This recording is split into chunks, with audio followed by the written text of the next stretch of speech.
And good evening and welcome to episode 6 of Endless Banter with myself, Big Tom, and Mr. Big PH over there. Good evening. And good evening and welcome to episode 6. Is that you at YouTube, Link? Myself, Big Tom, and Mr. Big PH over there. Is that you at YouTube, Link? I hope we're doing all right. It was really nice to get some late messages, even though Paul's still listening to us already, watching it back already. It was nice to get some messages saying you're late. That was actually quite nice to get, if I'm honest. It was nice that you guys were ready for us to go live at 8 o'clock, which was actually quite nice to see you're all waiting. So I hope you're all good. We've got a jam-packed show tonight. Let's be real. We have got lots and lots of topics to talk about. Paul put me on the spot last week and said, Tom, get your act together, get your shit together. Let's get a program. So the big man's got his shit together and we've got a load of topics to talk about this week. So, Paul, let's have a little bit of catch-up. How's your week's been so far? What have you had for tea and what's in your glass for tonight's show? This week, I've had some extreme lows and some very good highs at Land Rover. I've had nothing for my tea, but I've got a cup of pick and mix, and I've got a glass of Diet Coke. Tash, if you're cooking tea, I'll put it in the oven. I'll be on my way. I'm not saying I didn't have no food because Tash didn't have to cook it me. You asked me what I had for my tea, and I didn't have nothing.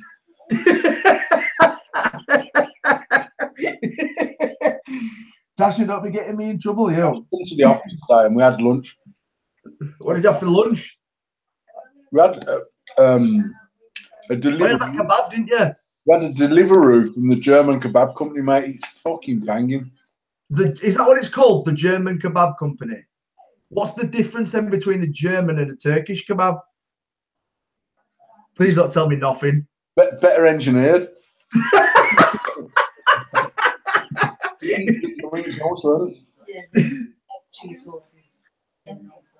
The meat's just nice, but you know what? I said to Jack and Tash today, I know it'd be even nicer going there when it's warm, because obviously some cunt's got to deliver it to us on a bike. Mm. Can you eat there? Yeah. Is it like a restaurant as well? Yeah, we'll check you next time you're down. Sounds like a plan. You're down tomorrow. Yeah, I'll see you next week. So, that's the update of the week, isn't it, for you with getting yourself sorted? Because I don't know if everybody's seen sort of what's been going on with the Land Rover, but I think you've sorted it now, haven't you? I think so. That's definitely a positive. What about your week, Thomas? What have you had for tea? What's in your glass, and what have you? Well, mine's full fat Coke. Bad idea. I ain't had out for tea, and my week's been all right actually. A few experiences. The last couple of hours of seeing a picture on WhatsApp was kind of a bit of a knock to the teeth, seeing as we had a bit of something going on. So, but apart from that, the endless mod that looked a bit dirty, shall we say, Paul?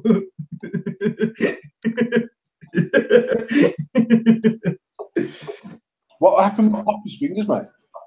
Say that again. What happened with Poppy's fingers? What happened with Poppy's fingers? Yep. She's got a hairline fracture in her little finger. She decided it'd be a great idea to put her hand in the car door when it was being shut. Who shut it? My old man. It's an extreme way of playing that, mate. You know, I'm going to be honest. I'll be deadly honest and open with you. As soon as he'd done it, because this is the worst thing about it, and I haven't told many people because it's not graphic, but it's not nice. Basically, my dad shut the door, and she'd put a hand in the way, and we didn't realise she'd put the hand in the way until my dad decided to walk backwards. So he'd walk backwards, had a hand in the door, and as soon as my dad started walking backwards, she started screaming. And as soon as we took her hand out the door, It was black and blue. It was like instantly black. So we took her straight to A&E, and she's got a hairline fracture in her little finger, but she's stubborn like a mum, and the bandage lasted about 3.5 seconds. So she's walking around like that. But apart from that, she's all right. But I'll be honest, my old man flooded straight into tears as soon as it happened. So he didn't like it. No one liked it, and it wasn't nice. So you haven't had a steak for 3 years? I've not had what? Steak? No, Abby's been in from work about 5 minutes, so I've had beef steak, onion, and fucking noodle hoops. That's what I've had today for steak. Why are you getting steak for tea tonight? Is that what you're waiting for? For the kids to go to bed for steak and chips? Steak and chips after the show? It's going to be steak and blowjob day, mate. Yeah, you dirty dog. It'll be after the show. Fucking cheeseburger and a wank, I think, for me.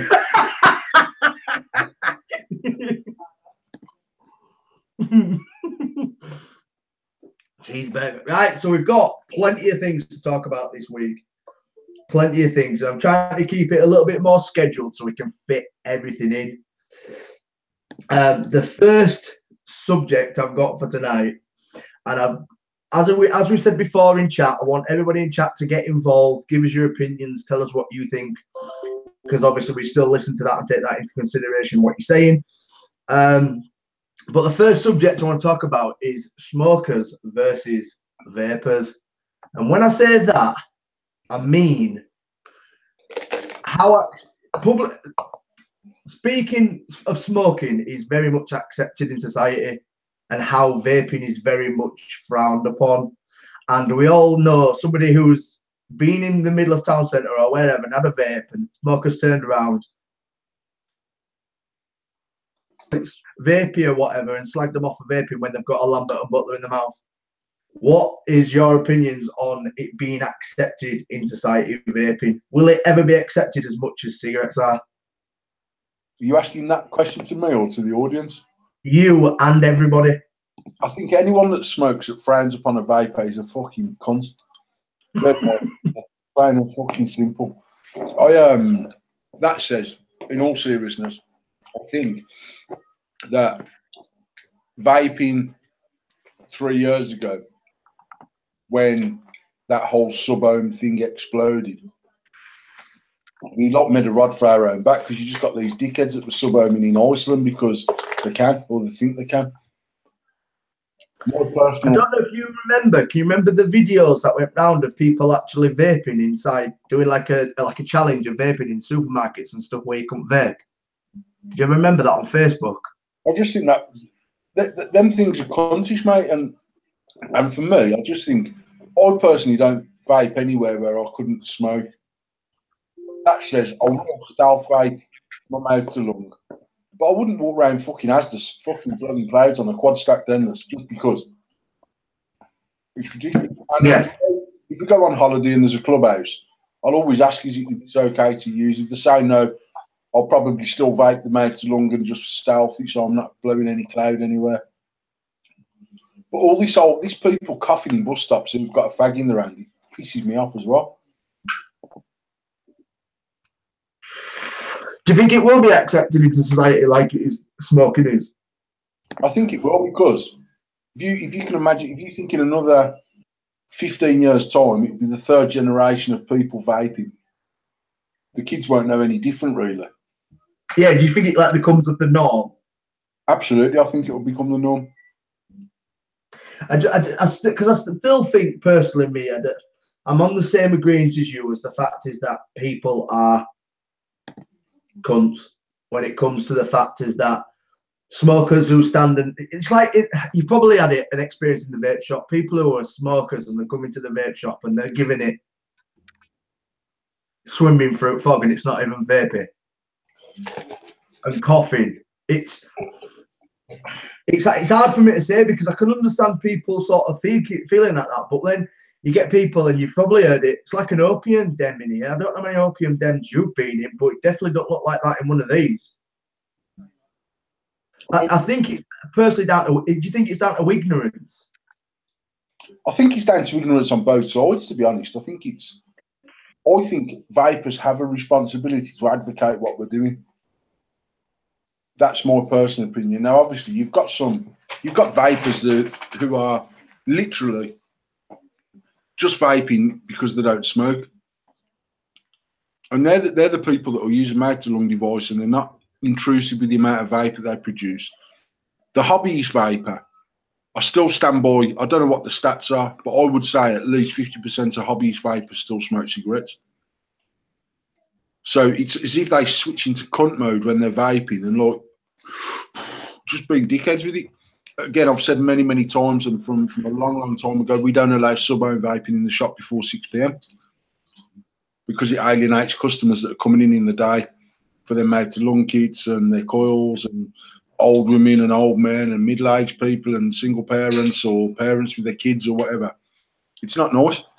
I don't think it's nice. And I also think, more so than it's not nice for the vapor, most vapors now understand that the vape that's exhaled is nigh on fuck all.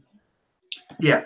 More for me personally, business-wise, it's more about the person walking past who smokes cigarettes to not look into our shop at 11 o'clock in the morning with smoke bellowing out the door, or their vision of what smoke is bellowing out the door, saying, Yeah.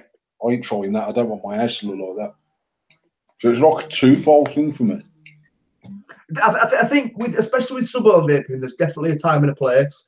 And Rick's made a comment in chat saying, we don't allow vaping at work, so I take vape breaks outside. And this is a man who owns two vape shops, and they don't vape in the shop. Do they not? No, Rick's put, we don't allow vaping at work.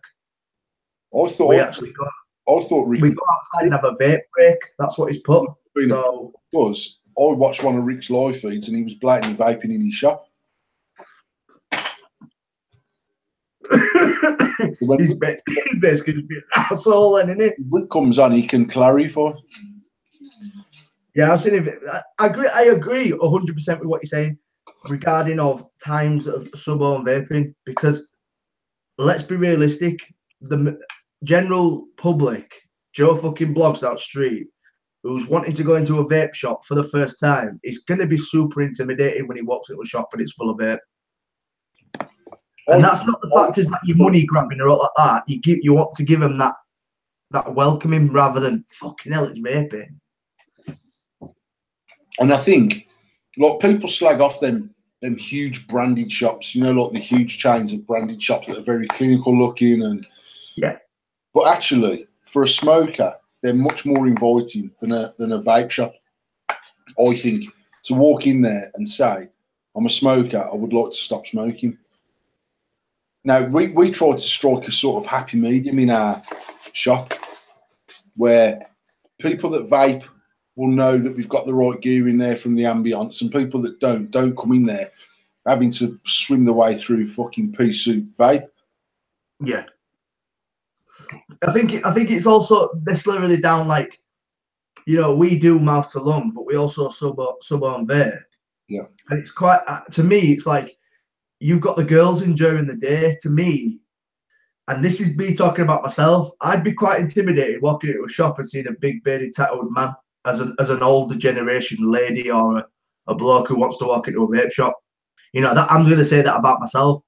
I know a lot about vaping. I've been in the industry a long time, but personally, from a smoker's point of view, somebody wants to walk into a shop, your stereotypical vapor, pardon to the ladies, but is a bearded, snapback wearing, tattooed bloke. That is the stereotypical vapor.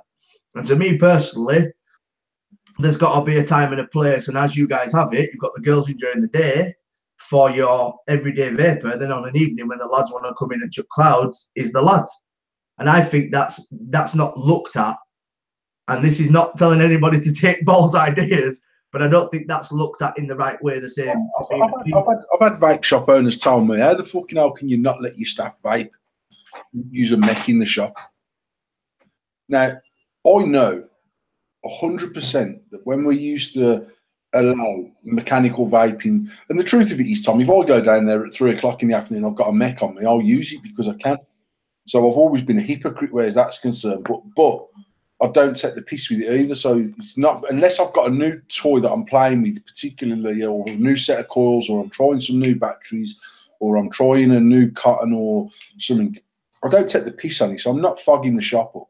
And I'm very keen to make sure the door's open so it's not filling up with vape. And I know from, I've got a huge amount of tattoos. I still find it intimidating walking into a tattooist that I don't know. And I always put that same sort of feeling of anxiety of walking in there akin to stepping inside a vape shop. Mm. And like when I spent more time down the shop and I'd be sat on the stalls by the bar and just building or fucking about or doing a live feed or whatever I was doing, it's mad how many blokes walk backwards and forwards to the point of going out there and saying, all right, mate, can I interest you in anything? I was just wondering what this electronic cigarette thing's about, coming in and have a chat there. And actually people are still uneasy about doing that. And my concern with that is they're the people that will go and buy from the petrol station, they'll go and buy from Asda, they'll go and buy from Morrison's, they'll buy from the local one stop. And they've got no knowledge on how to use this device they've got in their hand. Mm. And they're the people that when it don't work properly because they've not set it up properly, then advocate everywhere that vaping shit and it don't work because they've wasted 25 quid on this shit pen and they're still buying cigarettes. But they probably have got the wrong kit or the wrong liquid or the wrong knowledge or something that we give to people in the shop. That was my whole wanting to open a shop. It was never actually about the money. I never realised we'd be as successful as we was. It was more about the fact when we were delivering from the house, which is how we started, I still afforded every single delivery, certainly in the early days when I was delivering kits to people that didn't have a fucking clue what electric cigarette was. They were literally taking my advice off Facebook. I'd deliver that kit, I'd set it up, I'd fill it up, I'd show them how to whip how to prime the coils and how it worked, 5 clicks on, 5 clicks off. This is your lanyard, this is your battery case, try not to put it in your pocket. It's time consuming when you're driving around doing them deliveries. And actually the benefit of the shop in them earlier days was that 95% of our customers were new customers for a long, long time. Mm. And you just afforded a little bit of time. And I mean, if I could think back to some Saturdays, mate, where when we was demonstrating a starter kit to one person, we was actually doing it to 5 or 6 people because there was 5 or 6 people waiting to be served to a brand new kit. And one members of staff was doing that. Another member of staff was serving the customers who were coming in and knew what they wanted. And it could be that there was another member of staff going through at the starter set up with 3 other people who wanted to buy. That's literally how it was. It was non-stop. And that for me is the single biggest advantage of shop. And I think without a doubt, business has seen a downturn in retail, certainly. But I think that's also because the consumer now is a bit more savvy about what they want, so they can go online and they can find it cheaper by £1 or £2 or 10 quid or whatever it might be. So they know what they want. They know what calls they want. They've got a tank. I think people's spending habits have changed massively. So they're not spending on new stuff all the time. So they know what they want. They just go and buy it. But I don't know. For me, that whole... Am I still on? Yeah. I'm just listening. No, my desktop just completely disappeared then. I was like, what the... yeah, so from that point of view, I still think it's massively important for not only us, but every other vape shop to make the shop as inviting as possible to the smoker. Yeah, because a lot of people forget, and it goes back to like the Facebook community and stuff, is that a lot of people still think that the majority of the Facebook community is the vapors out there. You know, there's a lot more people out there, and Tash will probably vouch for this. Mary, who comes in every fucking Monday, buys a bottle of juice and a coil, and she does that every week religiously, but doesn't go on Facebook, doesn't want to know about what's going on. All she's bothered about is coming into a shop, being invited, being welcomed, getting her stuff and leaving, like she would when she goes to Morrison's or Tesco's or wherever she's going shopping. You know, it's tough because there's smokers out there that still don't know about vaping and how big the actual industry is and what their actual possibilities are from smoking to vaping. And you aren't going to appeal to them people if your surroundings aren't welcoming, and that's in any fucking trade. And I think the other thing, Tom, is if I go back 5 years, sub-only, it was a very, very small percentage of the market. So people that did see anyone using an electronic cigarette was using just that. They were using some sort of mouth-to-lung pen in fucking 9% of cases, some sort of ego battery, some sort of clearomizer, stroke tank, and it just doesn't look as off-putting as someone fucking lung inhaling a 200-watt sub-ohm tank. And on that basis, I think there's a lot of people that are smoking that actually think that vaping is that and go, that ain't for me. Yeah, without broadening their horizons in what actually is vaping. Yeah, because I genuinely think the industry lost its way as well. I think the industry lost its way massively and didn't cater for the smoker. And I think a lot of people have gone back to basics with stock now. There's a lot more starter stuff in a lot more shops than there was 2 years ago. Without doubt. And I say, I bang this drum every time this topic comes up. We've always catered for the mouth-to-lung vapor because I still mouth-to-lung. However, I think a lot of vape shops lost their way, and I think alienated a huge amount of people from even starting, because from their point of view, the knobhead who sat on the back of the bus fucking blowing clouds is using an electronic cigarette, and there's Mavis at the front of the bus saying, oh, I was going to try one of them, but that's not for me. And then it's in their head that that is what vaping is, and it's not. I still say that most sub-owners are hobbies more so than cigarette replacement, not even nicotine replacement, but cigarette replacement, the use of a cigarette. Yeah. And the psychology behind using a cigarette doesn't lend itself to lung vaping in most cases. This sort of segues into the next subject. I'm just going to jump over a subject we've planned. It jumps into the fact is, the next subject I've got written down is there too much conflicting information in vaping? I.e., people that sub-ohm will give the information of you need to sub-ohm, you need to do this, you need to do that. People who mouth-to-lung will give this and give that. Your stores that obviously like Morrison's and stuff like that sell stuff, I have no idea what they're saying to people who ask about the e-cigarettes they've got on the counters or whatever you class them as. Is there too much conflicting information in vaping scene? Absolutely, 100%. There's too much information, and there's too much. I think not only from like the vape scene on Facebook, mate. I think there's a lot of conflicting information given from shops as well, and it depends what style of gear the shop's selling. It depends what their biggest margin is on different liquids and what liquids they'll push. The first question I ask anybody who comes into our shop who wants to start vaping is, do you want to stop smoking cigarettes or do you want to start vaping? Because to me, they're two different things. I would use two different sales techniques on someone who wants to vape and someone who wants to stop smoking. And my first question to every single person that comes in and says, most people, to be honest, walk in and say, all right, mate, so I want to smoke alien. Okay. Have you already vape, mate? No, I want to start. Right. Is your intention to stop smoking cigarettes or is it just to vape? No, I want to quit the cigarettes. Right, let's wind it back then. And then I'll explain with two devices in my hand. That's a mouth-to-lung. That's a lung inhaling. Which do you want to do? Well, my pal blows big clouds. Does your pal still smoke? Normally that answer is yes. Yeah. You want to stop smoking completely? Yes. Right. You've got two options. Buy something on that level there. That's 35 quid, but we've got kits in the shop, I think, from 19.99 that will work and do that job. For me, this is just the best one for me personally. But there you go. You got starting at £20, you've got a mouth-to-lung device. Starting at £60, plus batteries, plus charger, you've got a Smock Alien set or a Pro Colour or a Mag or a Revenger or whatever other 200 plus watt kit you want. And then the third option is buy your cloud device and buy a mouth-to-lung tank and buy 2 lots of liquid. And if you want to blow clouds with your pals, blow clouds with your pals. When you get home and you want a cigarette, instead of having a cigarette while you're blowing clouds with your pals, change your tank, mouth-to-lung.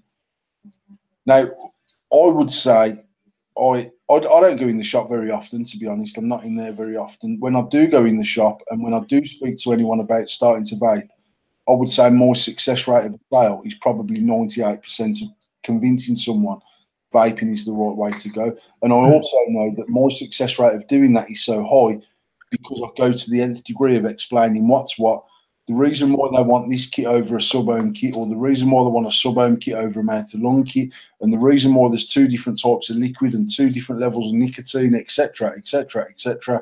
And actually, just that knowledge is enough for them to say, that's why I failed last time. Because loads of people come in, mate. I've tried the Inikin kit. I can't remember what it's called. The Inikin THC.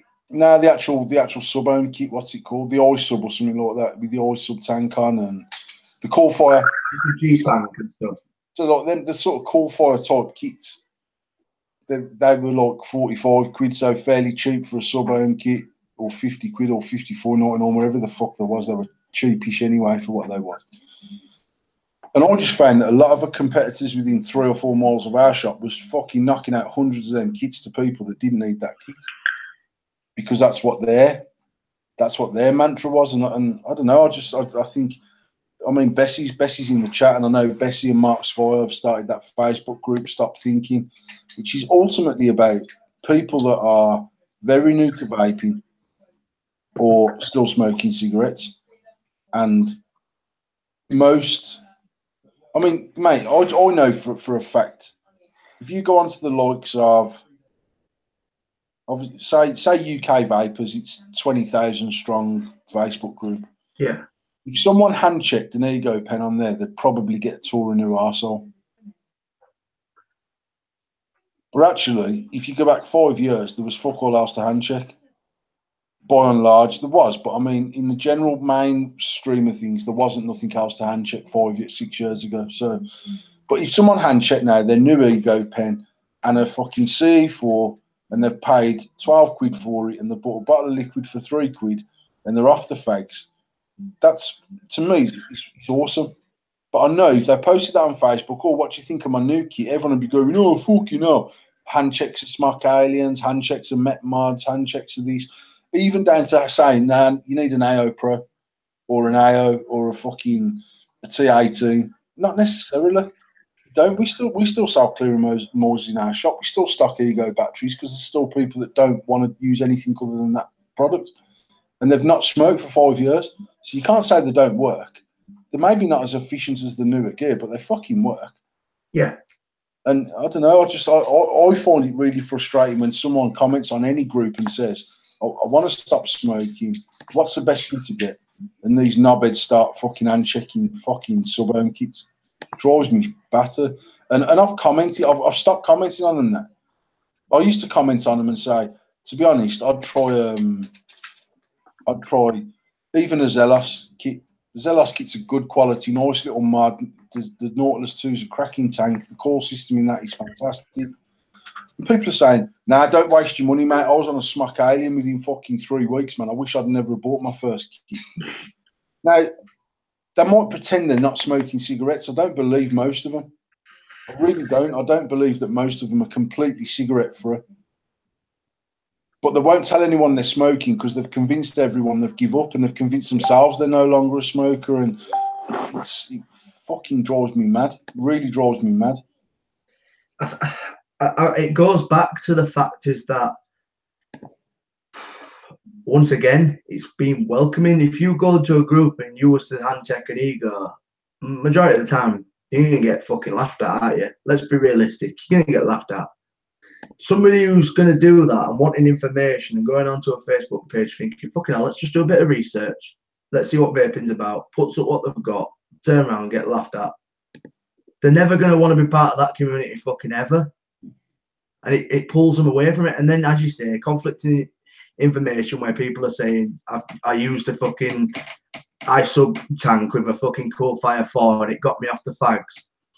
If you've got somebody, there's not many people out there that smoke or smoked a cigarette, lung inhaling a fucking cigarette.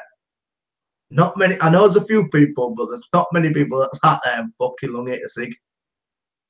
Do you know what I mean? So once again, it's going back to, it's like there's too many chiefs, not enough Indians, because there's people wanting to give out that information. And not necessarily just being cuntish about it. That's all they know because that's what they were taught. Like you're saying about that other shop, selling the cool fires and the iSub Gs. making 80 quid a sale rather than making 20 quid and getting somebody off the fags who will then go back to their shop and spend the money and their money and their money. They're going to go back to you guys. They're going to go to whoever's closest to them and go, I will salt this. It don't fucking work. And majority of the time, they've got that fucking I sub G tank with 12 milligram fucking 50-50 in it when you know damn well that's not the right thing for 12 milligram 50-50, air restricted, still running out of fucking at least 30 watts because the core won't really work below that. And they're choking their guts up because the chamber's not designed for a fucking air restricted 12 milligram fucking hit. Simple as that. And that's what pisses me off, is that a lot of shops are still doing that, because a lot of shops actually don't know themselves the difference between the two. Because there is that many pop-up shops that literally sell it just to sell it. Yeah, there's a huge amount. That's the industry that we're in. It's scary, Paul. To me, it's scary because you are conflicting information to people that don't know what the fuck they're doing. So you're not, first of all, you're not teaching them mistake. The restriction on advertising for TPD is absolute bollocks. Because we couldn't do a TV ad campaign about smoking and the difference between two different types of vaping, and don't be alienated by huge plumes of vape if you want to stop smoking cigarettes, because I mean, I can take a drag on that. And on camera, it's probably not giving much more than a cigarette. I can take another drag now, and I can hold it in for a bit. And I've exhaled next to fuck all. Yeah. And I've still got my throaty. That's how I'd vape. If I'm in the pictures for fucking 2 hours with the kids. Yeah, just a nice steady bit. Hold it in for a bit. Exhale next to nothing. And I think if we could run a TV ad campaign that was global to say, don't confuse vaping with cigarette replacement, electronic cigarette use. This is the two differences. This is the two different types of liquid. I reckon there's a lot of people that smoke cigarettes that go, oh, fucking hell, that's what I need. I don't want to blow that big fucking cloud, because they see the person at work at break time in the smoking shelter sub-ohm vaping. Yeah. And it can look intrusive. It does look intrusive. Not can, it does look intrusive.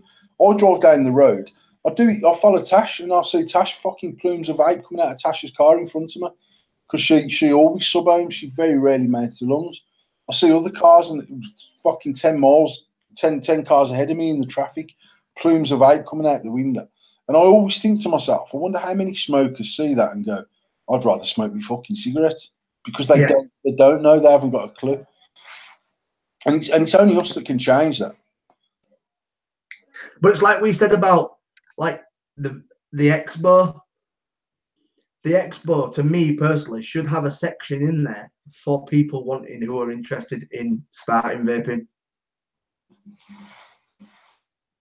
If to me, you search vaping on Facebook, YouTube, Twitter, Instagram, it's all sub-ohm vaping.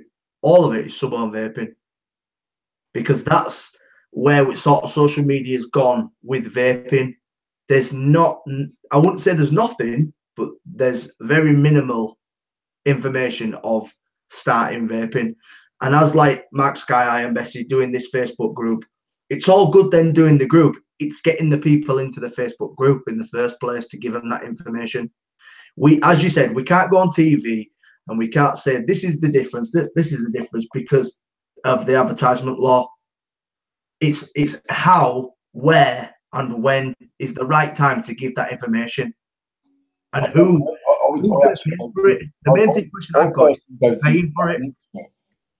I personally don't think it's an expo, because I can't imagine my dad, God bless him, as a smoker, walking into the vape expo to play through that fucking drum and bass and vape and shit and slags, and to get to the bit that says this is how you stop smoking cigarettes. It's down to being welcoming again. It's back to the same thing. It's making it welcoming. And the expo, even though we love it, it's not appealing to people who want to quit smoking in the slightest.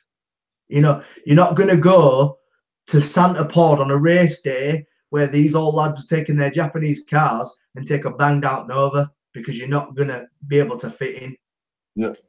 And that's not us saying people don't fit in. That's people's mentality of they don't fit in because that's not what they're there for.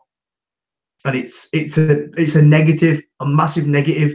To me, the reason it's a negative is because we've still got millions and millions of smokers out there that don't know the information. And there's a lot more smokers out there than there is vapors. Absolutely. I say, but even the converted market now is a fraction of the overall smoking market fraction. And I don't know how to change it, Tom, because I don't know how we do that without flaunting the TPD regulations. I seen something earlier on Victor Mullin. We've got a post up earlier that is about some bill that has been put forward. I'm hoping it's still on there because it definitely come up in my news feed.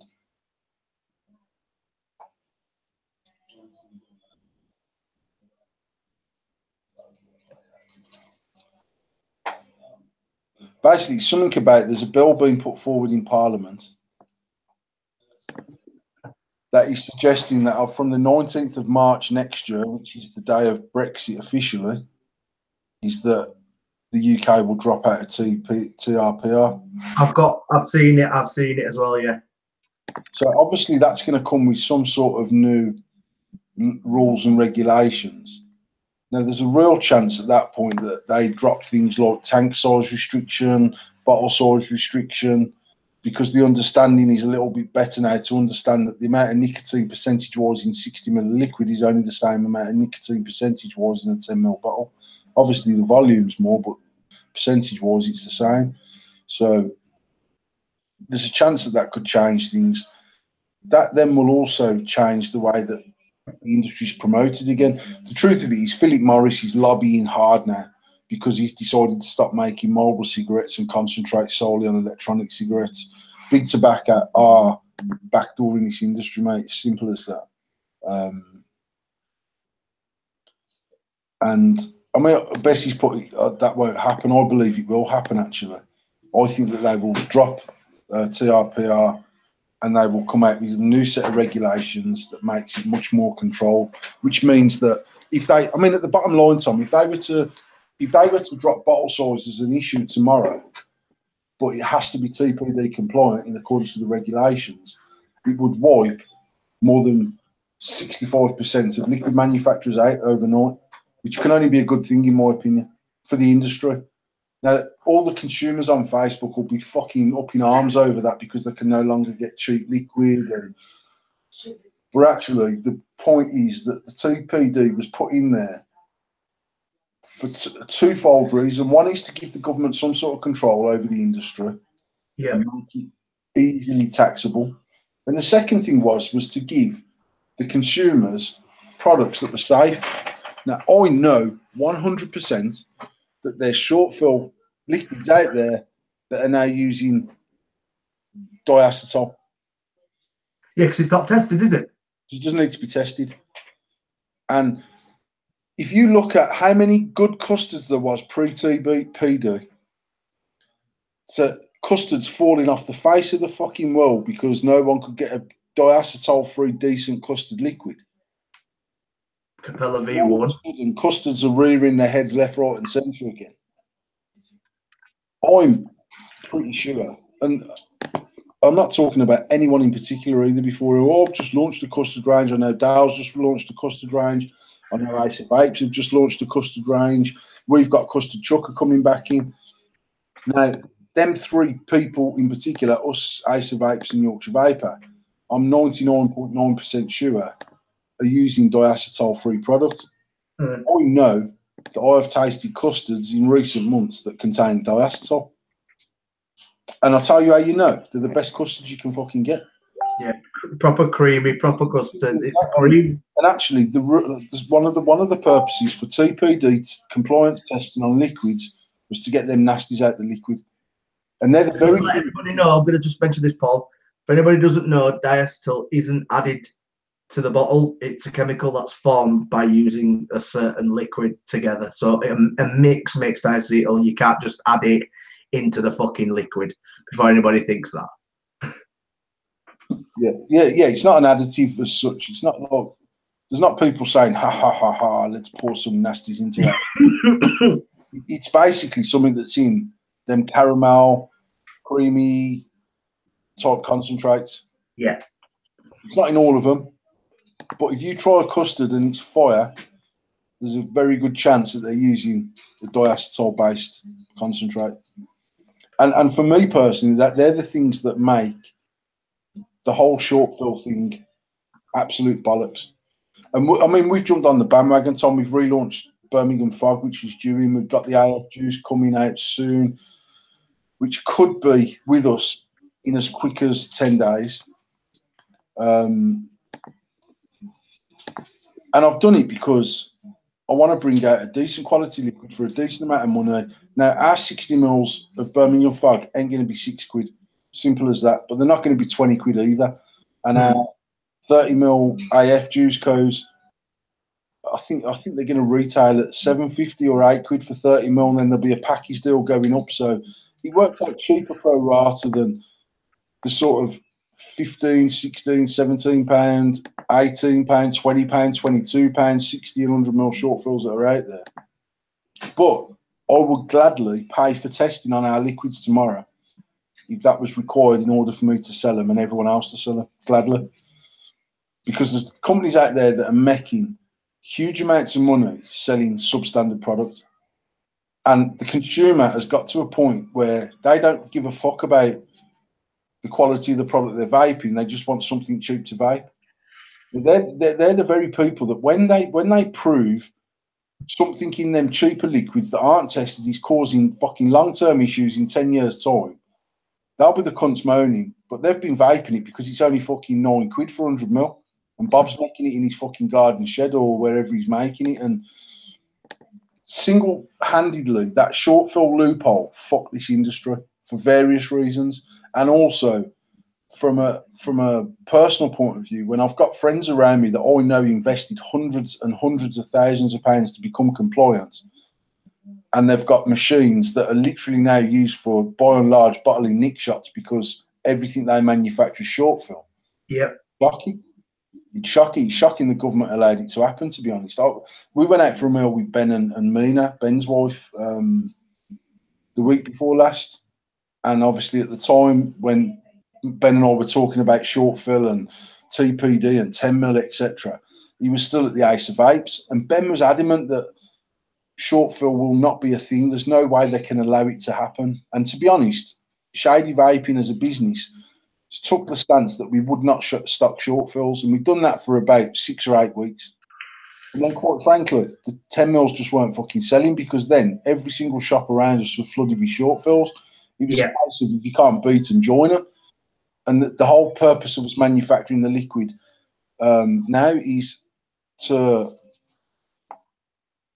anything that we make, 100%, any liquids that we brand in short fill, we can get tested and compliant as quickly as they can do that.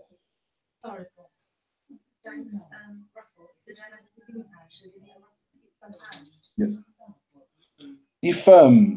if it's decided tomorrow that either one, your liquid's got to be compliant, or two, you've got to only do 10 mil product, even if it's 0 milligram. Any single flavour that we're launching in As Fuck will continue as a TPD compliant product, because that was one of my specifications to them who are manufacturing our liquid, is that I don't want to have to drop any flavours that will not be compliant because I do believe something will change. Something has to change in this industry to make it more of a level playing field. And on that basis,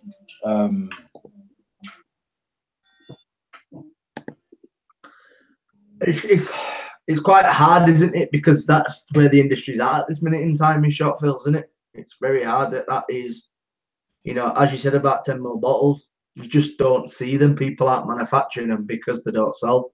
The only 10ml bottles you actually be able to purchase is high milligram 10ml bottles at this moment in time. That is what you're getting, is 12, 18 milligram, 6 milligram, 50-50 juice. Everything else is done in short fills.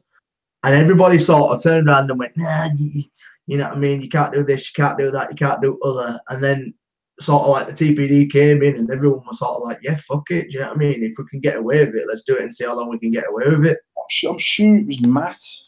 I met up with Matt last Friday. Someone I spoke to in the recent week has told me that definitely something is changing regarding short fills, and it's something to do with the law that covers something being fit for human consumption. And in order for that label to be carried on the bottle of liquid, it has to be tested. To be tested, it's got to be tested in accordance with the TPD regulations, which screens the nasties. Yeah. So that means even if you're producing a 0 milligram, you've got to have fit for human consumption on the bottle. And on that basis, to get that on the bottle, you've got to have it tested. Now, I honestly think that's a good thing. And I think it will shut down a shower of shit overnight. I hope it does. I hope food regulations, Bessie's saying. It comes under food regulations. Yeah, and the food regulations is to do with being fit for human consumption. Right. Yeah. Consumption.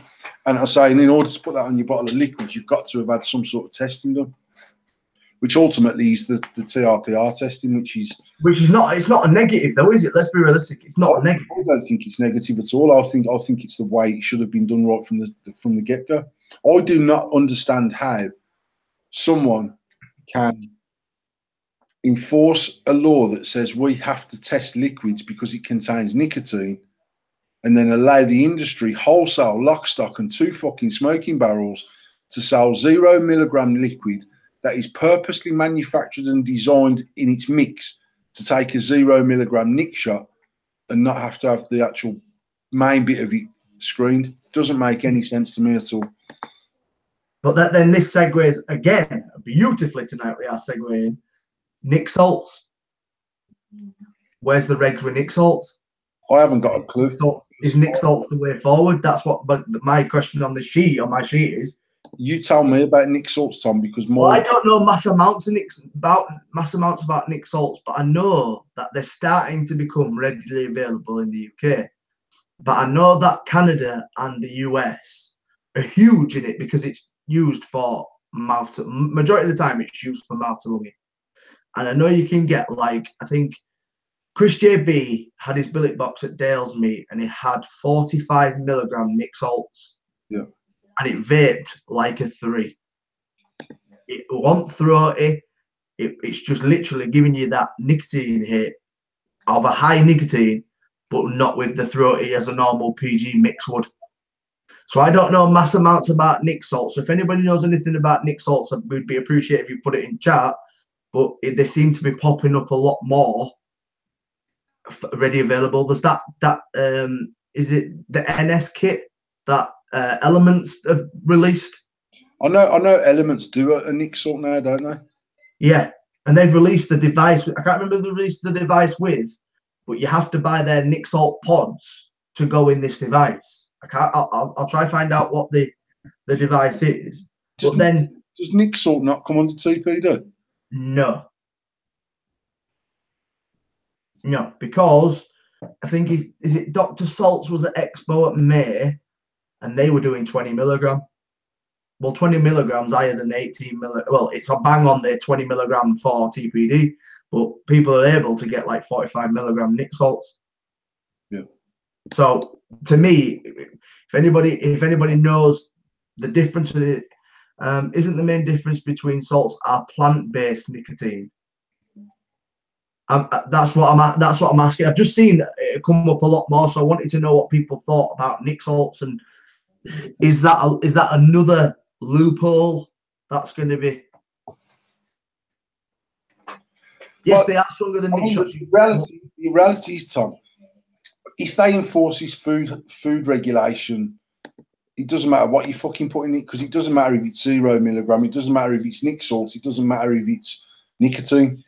Doesn't make no difference, because they cannot produce a 0 milligram without the appropriate testing, because it has to carry the appropriate certificate for the food hygiene, which is to ensure it is fit for human consumption. So actually, will Nick salts get around that? Absolutely not, because 0 milligram won't either. The only thing that Nick salts could do is, I mean, I'm not like that stuff that Chris is vaping. Is that a 50-50 mix for mouth to lung vaping? It is a mouth to lung, yeah. It's 40. It was 40. I think he got it imported because I've just searched Nick salts on Google, and a lot of vendors that are selling Nick salts are selling them up to 20 milligram, which is under the TRPR or the TPD. Yeah. But that don't mean that they're going to stop being able to bring Nick salts in higher milligram, because I don't know whether it's under the same. Claire's saying Nick salts are plant based. Well, I don't know what the difference in regular nicotine to Nick salts are. So I don't know if there is sort of a loophole that people are getting through by using Nick salts, but I know they've come very, very popular recently. If Nick salt isn't currently under TPD, then what's to stop people doing a 12 milligram high VG Nick salt that vapes like a 3 milligram nicotine? That's why I asked the question about Chris JB's liquid. Is it purposely for mouth to lung vaping? And if so, why, if Nick salt doesn't come under TPD, then what's to stop us manufacturing larger bottles of nicotine salts for the sub-home market?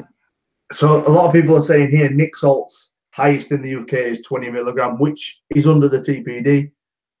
But if we're sourcing it out of the UK, bringing it in from the US, it's still got to fall under the TPD. So obviously then the 20 milligram is the highest they can go. And obviously a lot of the manufacturers, so a lot of the vendors are selling it at 20 milligram, which is underneath. Thank you, Claire. Appreciate that, love. But it's coming up a lot more. Is this Nick salts? Yeah, absolutely. And to be honest, I don't know much about Nick salts. I really don't. I've vaped it, and for me, I don't get the whole hype behind it personally, because I'm happy with the 12 milligram, 60, 40, 50, 50, whatever. It's a different style of vape. Like with 12 milligram, and I use 12 milligram as well, is I like that scratchy feeling up back of my throat. So why am I going to go to a 45 milligram? That's obviously going to feel like a 3. So all I'm going to do is hit the fucker and carry on and carry on and carry on. And by the time I know it, I'm going to be heading in the toilet with nicotine poisoning. So what is the point of it? I just wanted to. But I don't know. I don't know is the truth of it. But I do need to understand Nick salts better, just for the very reason that it does seem to be taking some momentum on that basis of something. I mean, like I say, I know Chris was using 45 milligram, was he? In that 45 or 47 milligram, yeah. I've tried 36 milligram Nick salts, and it's not harsh. I tried some Dr. Salts 20 milligram. I didn't get it. I don't get it. I didn't get what the point of it was. I don't get why that nicotine would be a preference over normal nicotine. Well, I had a hit on Chris's billet box, and I had 4 or 5 pulls on it, and I was woozy as fuck. I were on my ass. I literally could have sat down and go, fucking hell, this nicotine.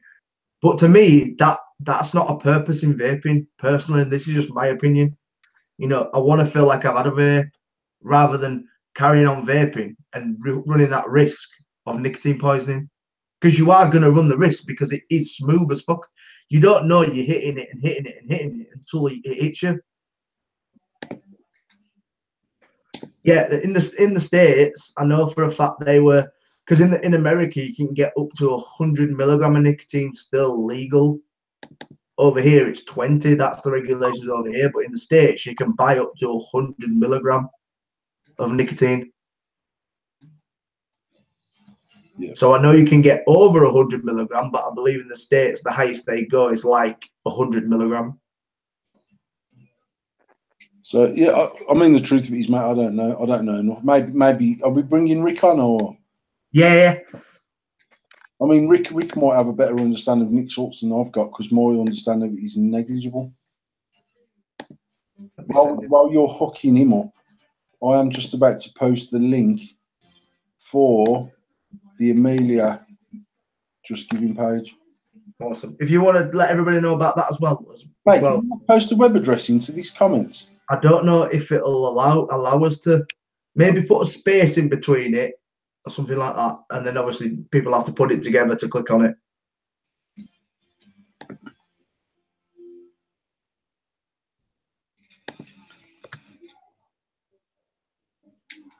The link has been sent. Thank you, Claire. Appreciate that, love.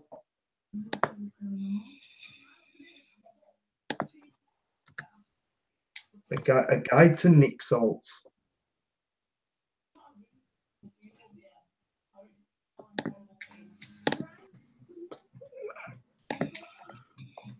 Here he is. Hi guys, can you hear me all right, by the way? Yeah, perfect. I was having mic issues earlier and it was crackly like a robot. What's your understanding on Nick salts, bud? Nick salts, very simple explanation is Nick salts are absorbed a lot faster, like a traditional cigarette, unlike your freebase nicotine. Your freebase nicotine basically builds up in your system and you maintain that level, whereas Nick salts, it's basically like that. Right. So it's almost replicating a cigarette in how fast the nicotine's absorbed. The only problem we got in this country is 20 milligrams is the legal limit. If you had a 40 milligrams, I believe it'd be more effective for people giving up. Right. Because it's that craving bit it gets rid of. But it doesn't feel like you're actually hitting anything, though. I mean, to be honest, at 45 or whatever, it's a decent enough throat hit. If you're using it mouth to lung. What do you think of using it in sort of suburban device? I've used it in suburban devices. It's not. No. What's for me to say? You know what I mean? I believe it's not purposely built to do that. I mean, the thing that gets with Nick salts is it's mixed with benzoic acid, I think.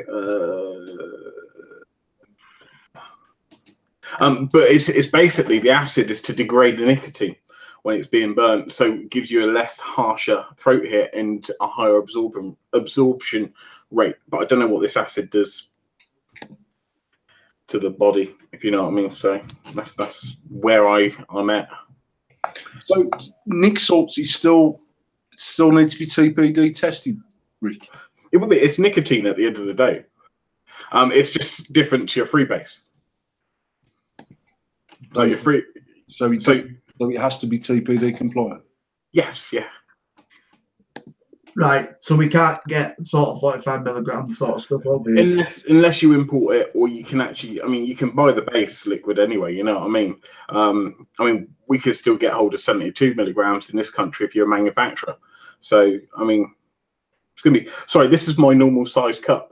This is my. It is a normal size mug pool, by the way. Just.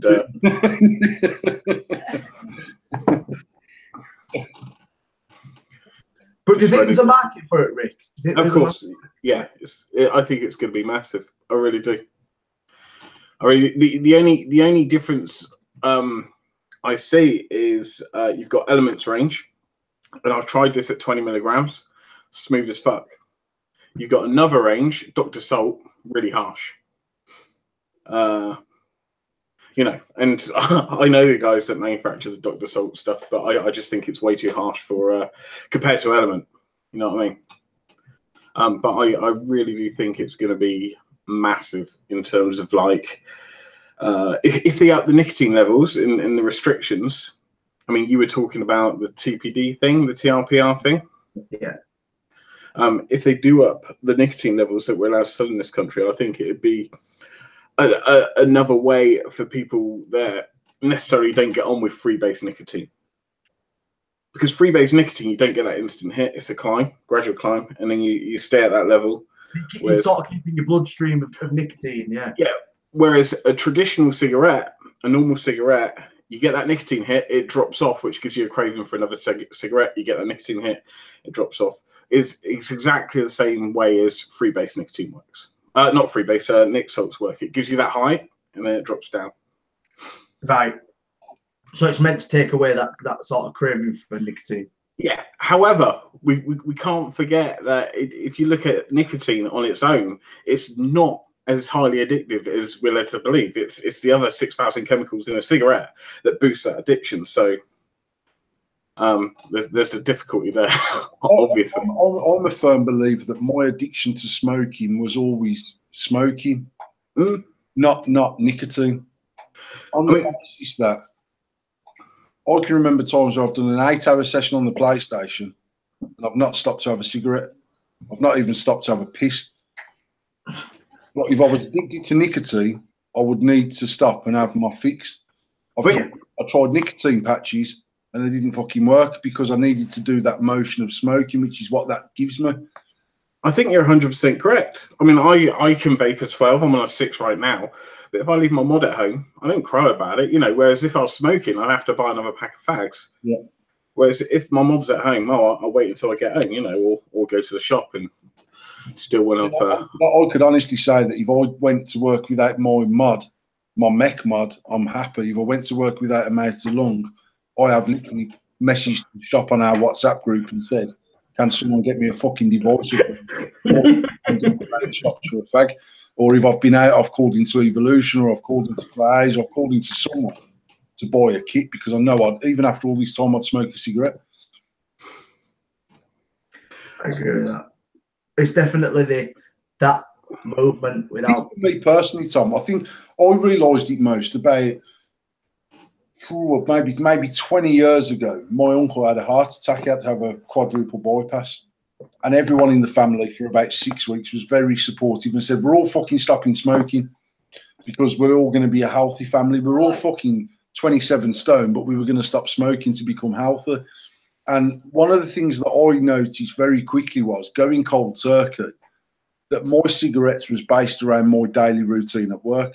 So at that particular time in my life, I was a production manager of the factory now where we're now based now. And that factory had massive routines because we were only galvanizing for one customer. So X amount of product went through per hour, X amount of loads went out the factory per day, X amount of loads came into the factory. I always had a shit around about 10 o'clock, etc., etc., etc. And what I found was when I wasn't smoking my cigarettes, when I picked up the dispatch book to write the dispatch note for the wagon, when I got that book, I also went to reach for my cigarettes. When I got the paperwork to dispatch a load, I went to pick up my fags. When I went for a shit, I went to pick up my fags. When I'd done this, I went for a cigarette. And it was all based around habit, not around addiction. It's like routine, isn't it? Yeah, absolutely. If I sat in a sales meeting for 8 hours, I'd never ever nip out that fucking meeting because I needed a quick fag. I think we have to get away from this mantra that nicotine is highly addictive. This is my own personal opinion. I'm not talking for the government or any Russian spies that may have been gassed in Salisbury or whatever. But it's close to where I'm from. Anyway, but this mantra and this thing that we have to put on products, nicotine is highly addictive, blah, blah, blah, blah, blah. Is it any more addictive than caffeine? You know, it's like I said before, it's 6,000 chemicals, 6,000 other chemicals in a cigarette that boost your addiction, or some of the carcinogens in a cigarette that boost your addiction to nicotine. But where am I going with this fucker? I don't know. I can't remember. Hang on. Addiction to nicotine. Like you said, it's the replication of a cigarette. It's doing that thing where you're drawing something to your mouth and then exhaling like a cigarette. I mean, patches deliver probably more nicotine than vaping does, but they're less efficient and they don't work as well. No, we know that. That's statistically correct. That's why when I'm selling a smoker a mouth to lung kit, I'll always ask them, have you ever tried a nicotine patch? Because normally, if you, I mean, I don't know what your thoughts on this, Ricky, as another shop owner. When you get a middle-aged-ish person or a bit older than middle-aged coming in as a smoker wanting to stop cigarettes, they have a real issue with, they need a tobacco flavour normally and they need a high nicotine normally because they've got this thing in their head that they must have something that delivers a huge kick in the bollocks as far as the nicotine intake's concerned. And I always say to them, look, I get all of that, but as someone who used to smoke 60 fags a day, just believe me when I say you don't need 160 milligram nicotine liquid. You just don't need it. One, the devices are so much more efficient now at combusting that liquid than they were 6 years ago, that a 12 milligram now gives me as much of a throat it as a 36 I started off on. And the other thing is, have you ever tried a nicotine patch to give up smoking? Now, most people have tried them because back in the late 80s, early 90s, mid 90s, doctors were giving them away on prescription, and every cunt who smoked went and got nicotine patches, whether they had any intention of giving up or not. They sold the fucking patches. So everyone's tried them. Most people felt sick on them because they were still smoking the cigarettes while they got 2 patches on each arm. And I always say to them, just try and understand that your habit of smoking is probably got you by the bollocks more than your addiction to nicotine. And that is why, in my personal opinion, most people who start off on a lung inhaling device do not crack the cigarette straight away, because psychologically it's a different motion, it's a different sensation. You're not doing the same thing. Whereas I genuinely convinced myself when I started off on the vape stick cigarette thing that I'd just changed brand of cigarette. And and that's what I kept telling myself for the first few weeks. I've just changed brand. I've just changed brand. I've just changed brand. Tasha went through a stage of being able to mouth to lung smoke cigarettes, mouth to lung smoke cigarettes. Actually, Tasha's first success genuinely was when she started sub-ohming on a mechanical device. And that's always suited her better. So I've never ever says, do not start sub-ohming to give up cigarettes because it's bollocks, it won't work. I just feel from our feedback in the shop, which is a lot of sales and a lot of customers over them years, that most people are unsuccessful with the sub-ohm device. Everybody's different, and you're exactly right. And it's funny how you should say that phrase about changing the brand of cigarettes, because that is very common in our shops. Yeah. That is very, very common. That's what we say to pretty much everybody. Don't think of it as if you're giving up. Yeah. Think of it as you're changing the brand, and it's a perfect saying, because hopefully it locks in that mentality in there. It's like, for me, it's like you're giving up a habit for another habit. Yeah. Well, you are, essentially. Tom, I can say with my hand up, when we opened our shop, there was no real firm scientific evidence to say vaping was or wasn't safer or worse than cigarettes.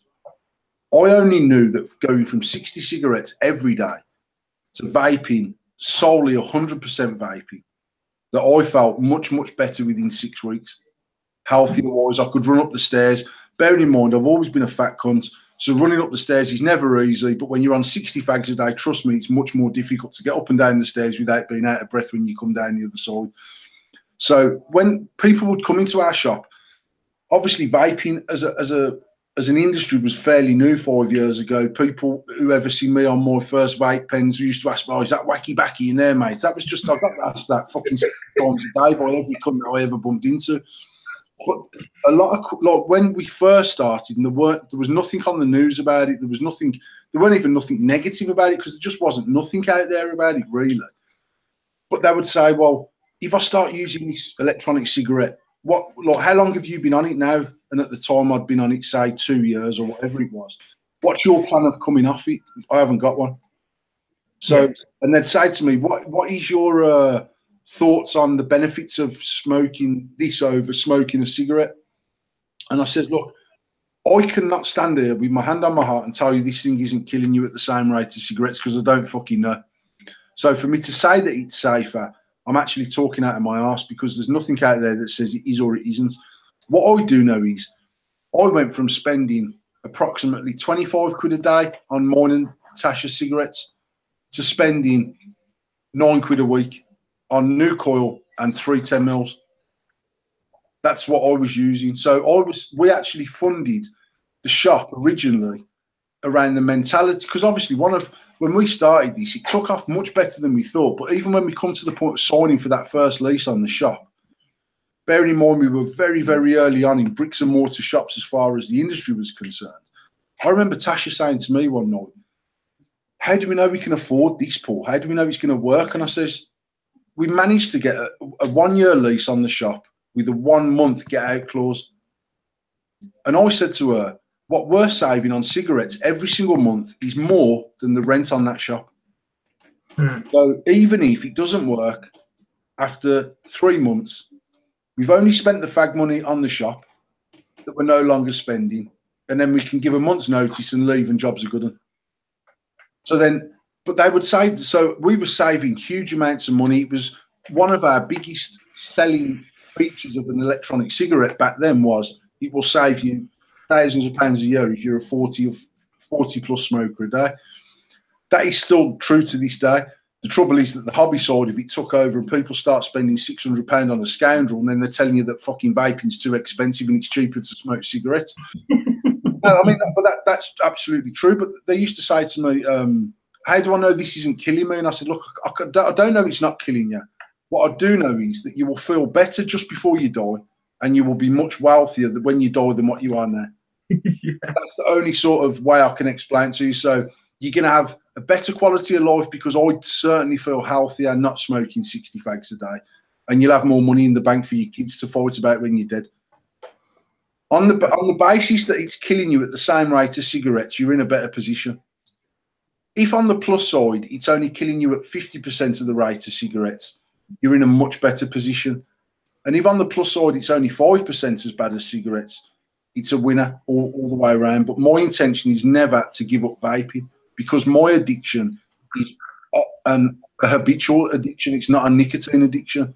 So on that basis, if my plan to give up the vape is when I'm rich enough to buy cigarettes again. That's the absolute truth, because I know if I give up vaping tomorrow and decided I'm coming out of the industry, it's not what I'm doing. I'd smoke cigarettes because I know that I would. I've got no intention of doing that because I actually enjoy using this mouth-to-lung device.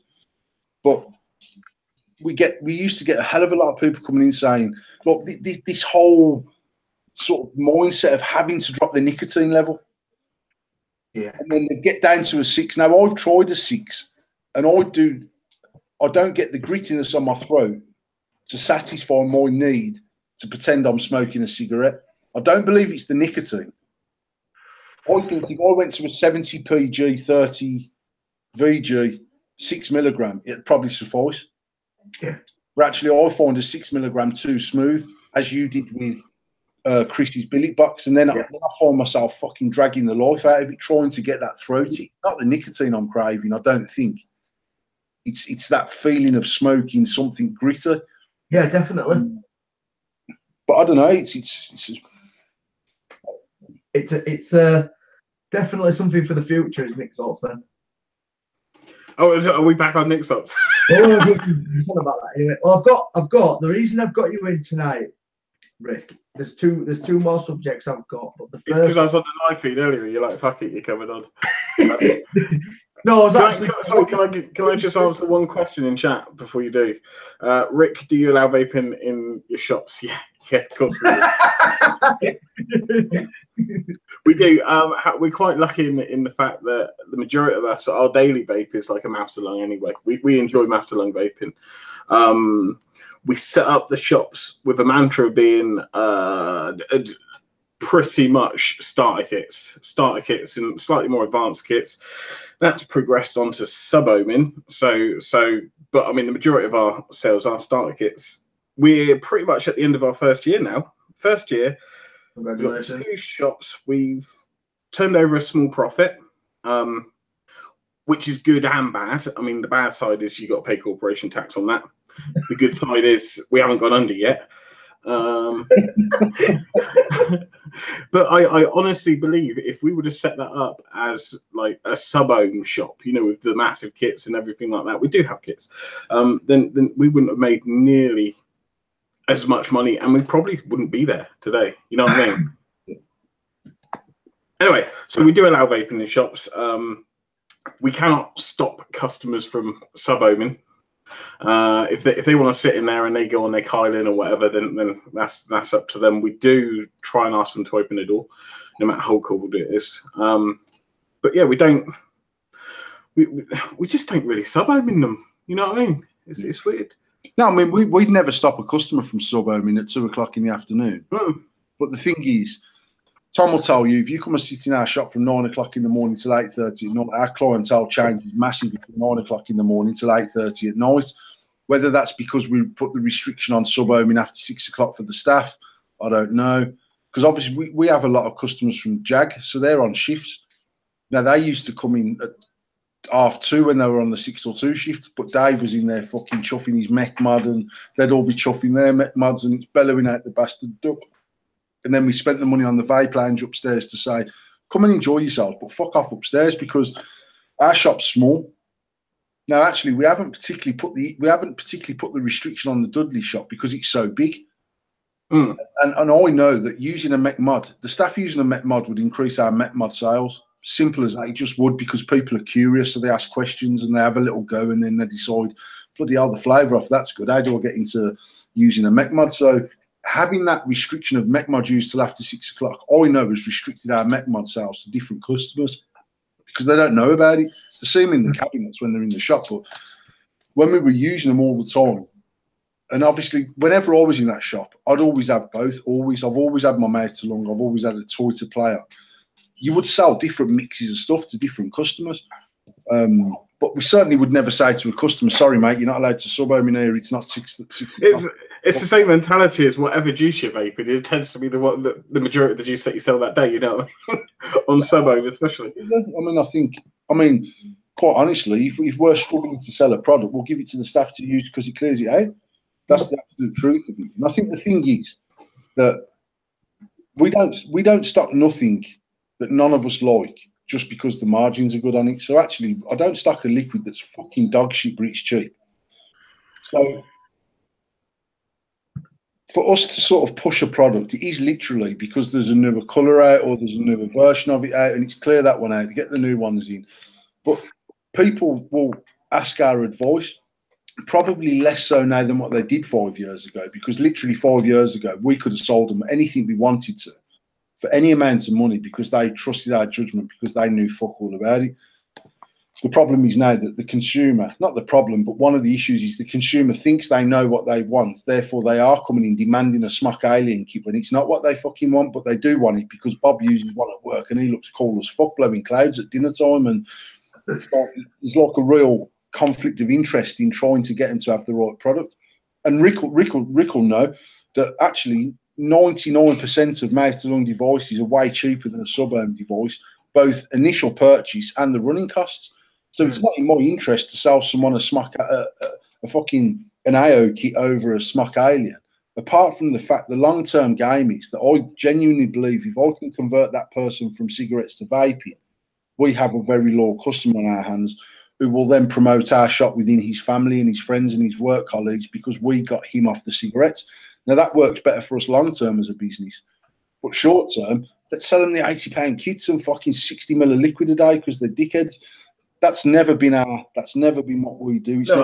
I think we sell one guy a Zelos kit, and I think from that one guy a Zelos kit, I think 9 of his family members have been in and brought Zelos kits.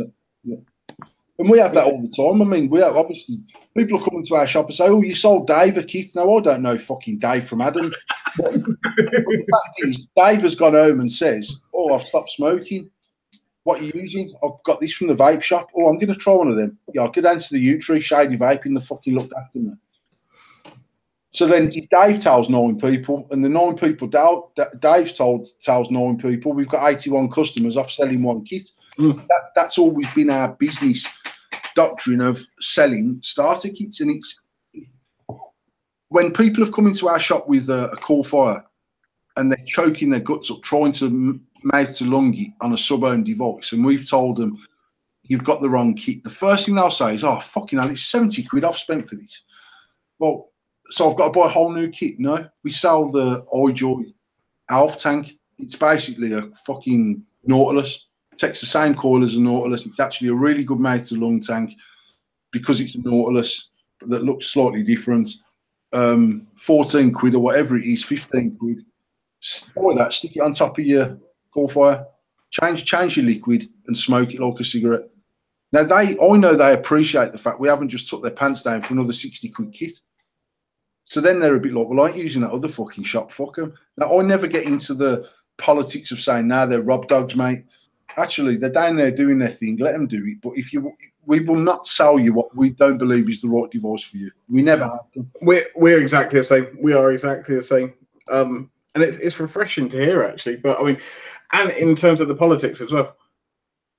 Hello? Why is it switched to Tom? Hello. I'm so used to looking at. Hang on, let me click on Paul. There you go. Yeah.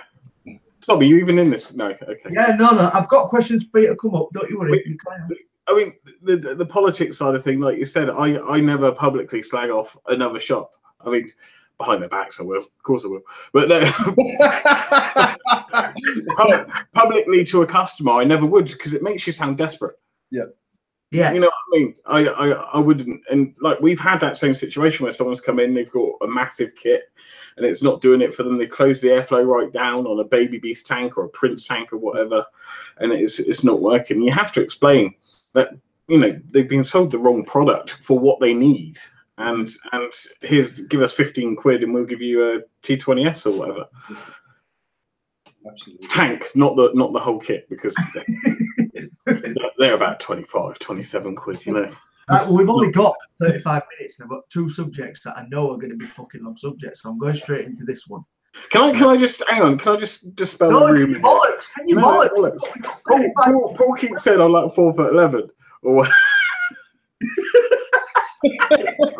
I am 5'11", but however, you know the old sort of proverb that's come about in recent. If you don't know the answer, who do you ask? Right, Tom? Who do you ask? If you don't know the answer, who do you ask? Search engine sort of wise. Who would you ask? Google. Google. Okay, right. Okay, Google. How tall is Paul Harrison?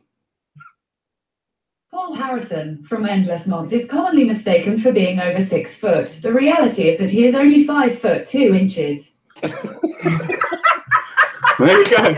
There you go. So it's actually Paul that's a short ass. What the fuck is that saying that on Google? Programmed because it's true. It's true. Right, send me that program.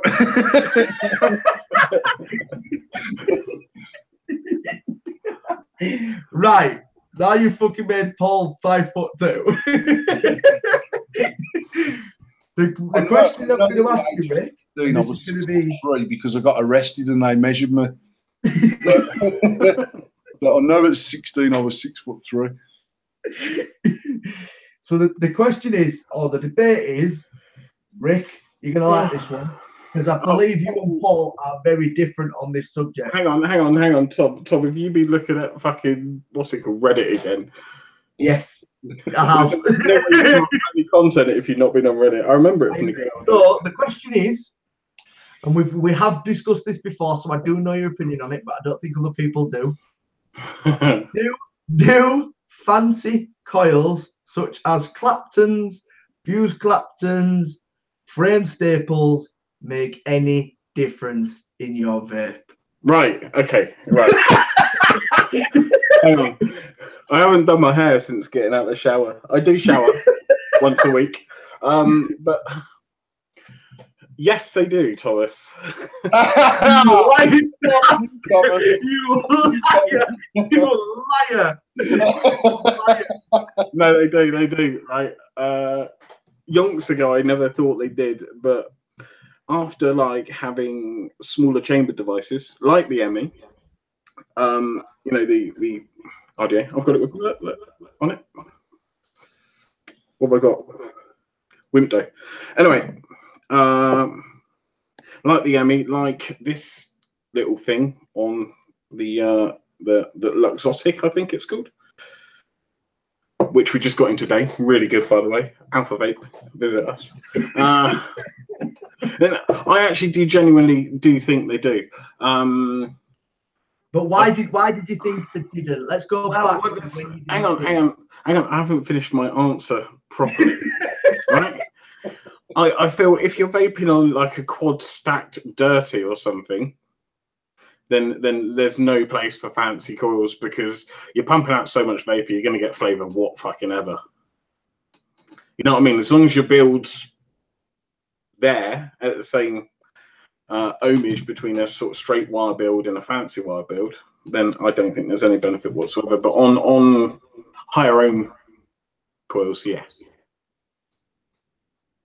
So can you explain to me why? Well, everybody says more surface area, but I've not seen the science. So show me the science, Tom, and I'll believe it. So you are. I think it works on the same principle, Rick. I mean, I'm sort of very much in agreement with you. I used to be a 6-wrap, 3mm, 22 gauge Royal Wire type wire builder. That was my go-to build. It come in at about 0.1, and it always hit like a fucking train, and it was wonderful. And actually, the first time I ever used a fancy coil was the Sam Allen fused Claptons that come in at 0.1. They were probably 2 or 3 times the surface area. Still 0.1, but the ramp up on them was fucking on point. And definitely I was using more liquid. Therefore, I must be consuming more liquid. Therefore, I've got to be getting more flavour, I would think. That is not science. That's a Paulism right there. But I was a bit like you. I used to think I don't need a fancy coil. It's bollocks. People want fancy coils because they want 62 likes instead of 22 likes on their Instagram, because that's what makes their life important. But for me, it was about a very quick build, stick it in my deck. I knew what I was doing. I knew how much cotton to pull off because I'd done the same build every time. I didn't even use an arrangement because I'd done it once, and that's what I fucking used. When I first used these Claptons that were a mixture of, I think they were N90 cores, N80 wraps. The ramp up on them coils was fucking exceptionally fast, and it just vaped better for me. And actually, I've never used or used very little straight wire since. I think nickel has changed the game a lot. Yeah. NI80 wire. But when we used to have this debate on Vote Talk and stuff like that, it was very much camp was the predominant wire used for making these fancy coils. I don't care what Tom says. But this one actually comes. I got this today. Accidentally fell off the shelf. But that one comes with a fancy coil pre-installed. And I didn't even bother sticking my own coils in it, you know what I mean? And the flavour's brilliant on it. I'm going to try a straight wire build in that, but I've tried a straight wire build in that, and I've tried our multi-strand fused Claptons in that, and the multi-strand fused Claptons do come out on top. In terms of flavour. Do you think fancy coils is sort of where people aren't using just normal round wire? Do you think that's the norm to use a fused Clapton, or use the frame staple, or use the Juggernaut, or whatever coils are out there? Do you think that's now the norm? It is a norm. It's readily available. I mean, you can buy them from China by the bucket load. You know what I mean? Or you can get someone. M Turks, is it? He builds coils and stuff like that. I think he was at Expo building coils for people at one time. But I don't think there's a distinguished difference between a multi-strand fused Clapton, a fused Clapton, and an Alien and stuff like that. I think they probably equally give as good a flavour as each other. We've got the 5, and we've got 2, 3, 4, 5s and 6/4 fused Claptons coming on pre-made and on spool. And the only advantage of the 5 core, and the 5 core is a different core to the 6 core. So the 5 core is the lowest ohm per inch out of all of them ranges. But I'm using 5 core fused in mine because it's still got a massive ramp up. But actually 5 wraps of that on a 3mm bit is probably 3 times longer in surface area than a fucking 22 gauge build. So actually my 5 wrap inside my ME pretty much covers from, I've only got enough room literally to hang my cotton down the sides of the deck and I'm full. So it's a big old coil. It's coming in at 0.2. It's fucking fiery as fuck because it's still got a decent ramp up on it, and it's still giving off good flavour, a nice vape. I wouldn't say it's warm, but it's not a cool vape. But I agree with you. There's absolutely, I'm saying there's absolutely no difference. I don't know because I'm not Stephen Hawkins, and I'm glad I'm not Stephen Hawkins. But I mean, the science behind that, but behind a fused Clapton and an Alien, I don't believe makes any difference apart from it looks pretty on a picture.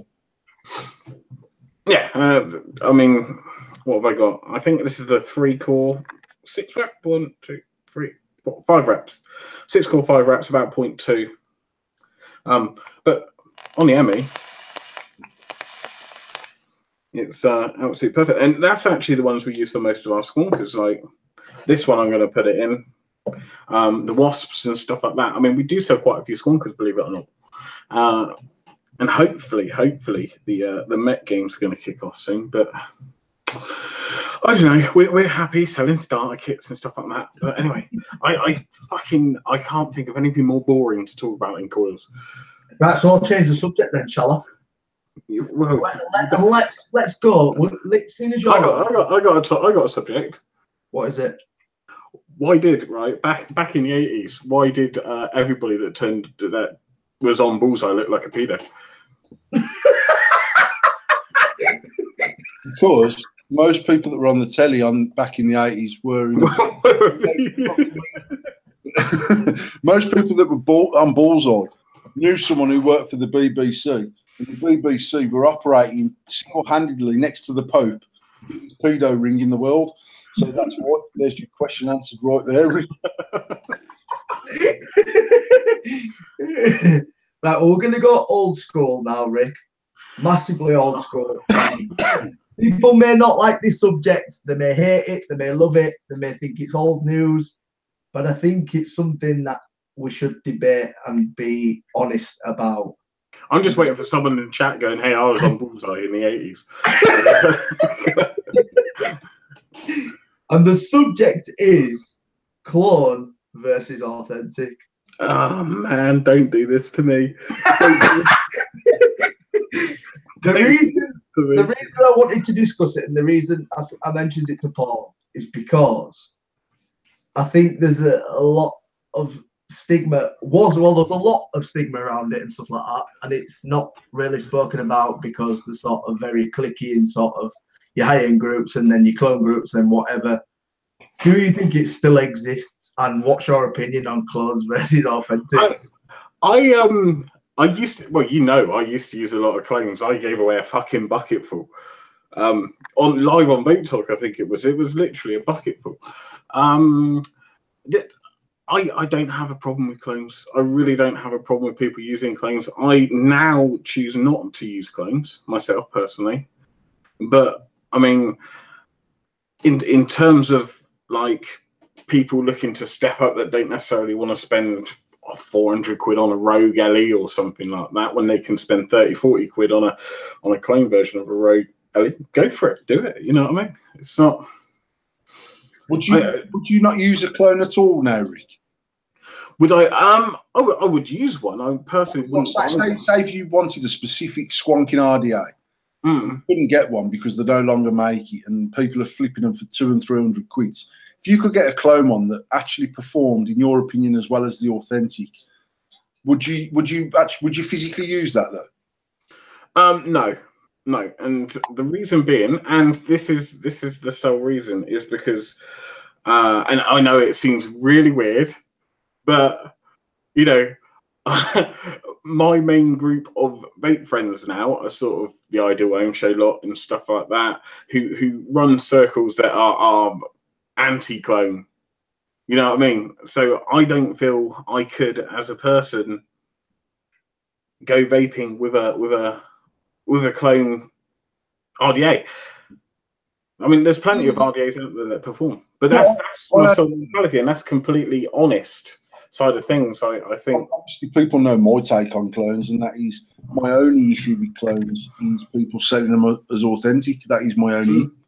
And as a shop, I would happily sell an AV Able clone that didn't have the AV branding on it. Quite honestly, I would prefer that to be a thing more so than a one-to-one identical copy. I mean, I asked Damon Morter a similar question before about clone, and is it based around the people that you know or the actual? I mean, I've used this argument numerous times, and people do not accept it as being a valid argument. But if you can go into Aldi and buy a packet of cheese curls that are branded nigh on the same as a packet of fucking Quavers, and they are from different manufacturing facilities, are the cheese curls from Aldi clones? I would definitely buy the cheese curls, but I wouldn't be seen out eating fucking them. You know what I mean? I come home one day here and we got all these fucking Ringer Chris in the house, and I was a bit like, I've worked my bollocks off for 22 years to come home to fucking Chris. I would find a What's It packet, I'd fucking open that, eat the contents, and then pour the rest in. They had these bacon-looking Chris called Razzles, and I was like, the fucking F's fell off the packet.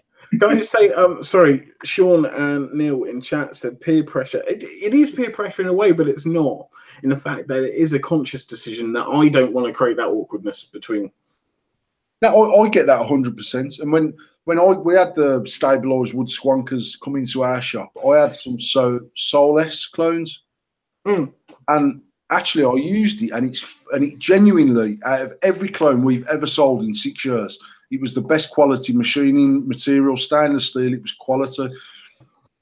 My pal's got an authentic Soulless that the cap fit on, the screws fit in, it vaped the same, it worked. I felt like I'd fucking fingered my sister every time I used it, man. I just didn't feel right. It was like a bit like licking your sister. It tastes the same, but it's just not right. But like it's mad. Obviously, I grew up on clones, and we sold a huge amount of clones, and we still do sell a lot of clones. I saw your post that you're going to go all out again. You know what? I just think that there's a big market for them. Them customers put us on the map. They provided everything we've got around us today and give us the ability to move in different circles that we've moved into. And yet I stopped servicing them for two different reasons. One, I had 2 years solely concentrating on Endless as a day-to-day thing, and actually during that period of time we had issues with stock in the shop. We didn't have the right stock in the shop, so I completely took my eye off the ball. And the other thing is, because I'm now a mod maker, I became friends with different people, such as Max, Tom O'Connell, etc., etc. Then I felt like a bit of a cunt selling their clone in my shop. So I consciously made a decision. I mean, we made a conscious decision 5 years ago not to stock Eden Mods clones because it was a UK manufacturer. As far as I know, we've never stocked a UK manufactured product as a clone in our shop because I just felt a cunt doing it, to be honest. But then as I started sort of mixing in different circles and talking to different people and becoming sort of vape friends with these other manufacturers, I then felt like a cunt putting a Sherman on my shelf because I know Tom, and I've spoke to Tom, and Tom's a good lad. Whereas 5 years ago, actually, I didn't give a fuck. I didn't give a fuck who I offended because I was just doing what I thought was right for the business. And some of that's come back into me where I've said, there's companies out there that are concentrating pretty much on clone, that are taking people's pants down, badly taking people's pants down. I've seen clone kits selling for 60 quid that I know we can retail them at fucking $34.99 and offer free postage, and everyone's happy. And on that basis, I'm going to do it again, and we're just going to see. I don't know how the market is though. One thing that there was two reasons for it. One is I've seen other companies properly pulling people's pants down, and the other thing was when we looked at the Google Analytics on the website, our biggest visited areas within our website is still the clone sections of the website, and the second after that was Endless. Yeah, but that's just SV visiting it. You know, fucking fat cunts is fucking selling clothes. I don't think the market's as big as it used to be. Whether that's because I'm almost out of that sort of circle or not, I don't know. But in my opinion, I see a lot less clones these days. Obviously, you see on Mech Addiction about, is this a clone? Blah blah blah blah blah.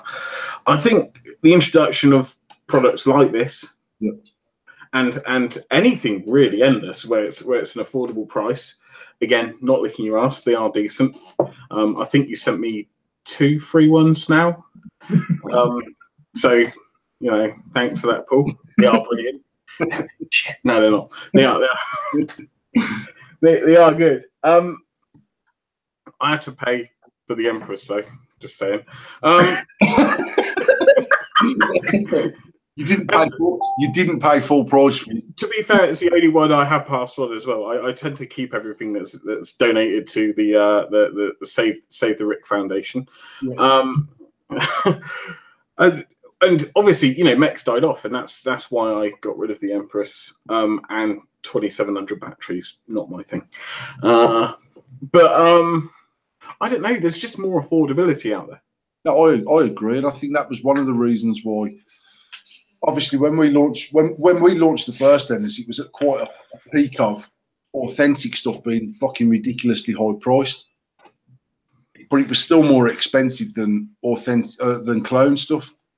I think people's mindsets maybe even changed a little bit now, where they accept. I mean, we stock very little clothing in our shop now, and it's never been a conscious decision to not sell it. I haven't got an issue with selling it, to the point where I decided last week I'm going to try and stock more of it to see if that market's still there.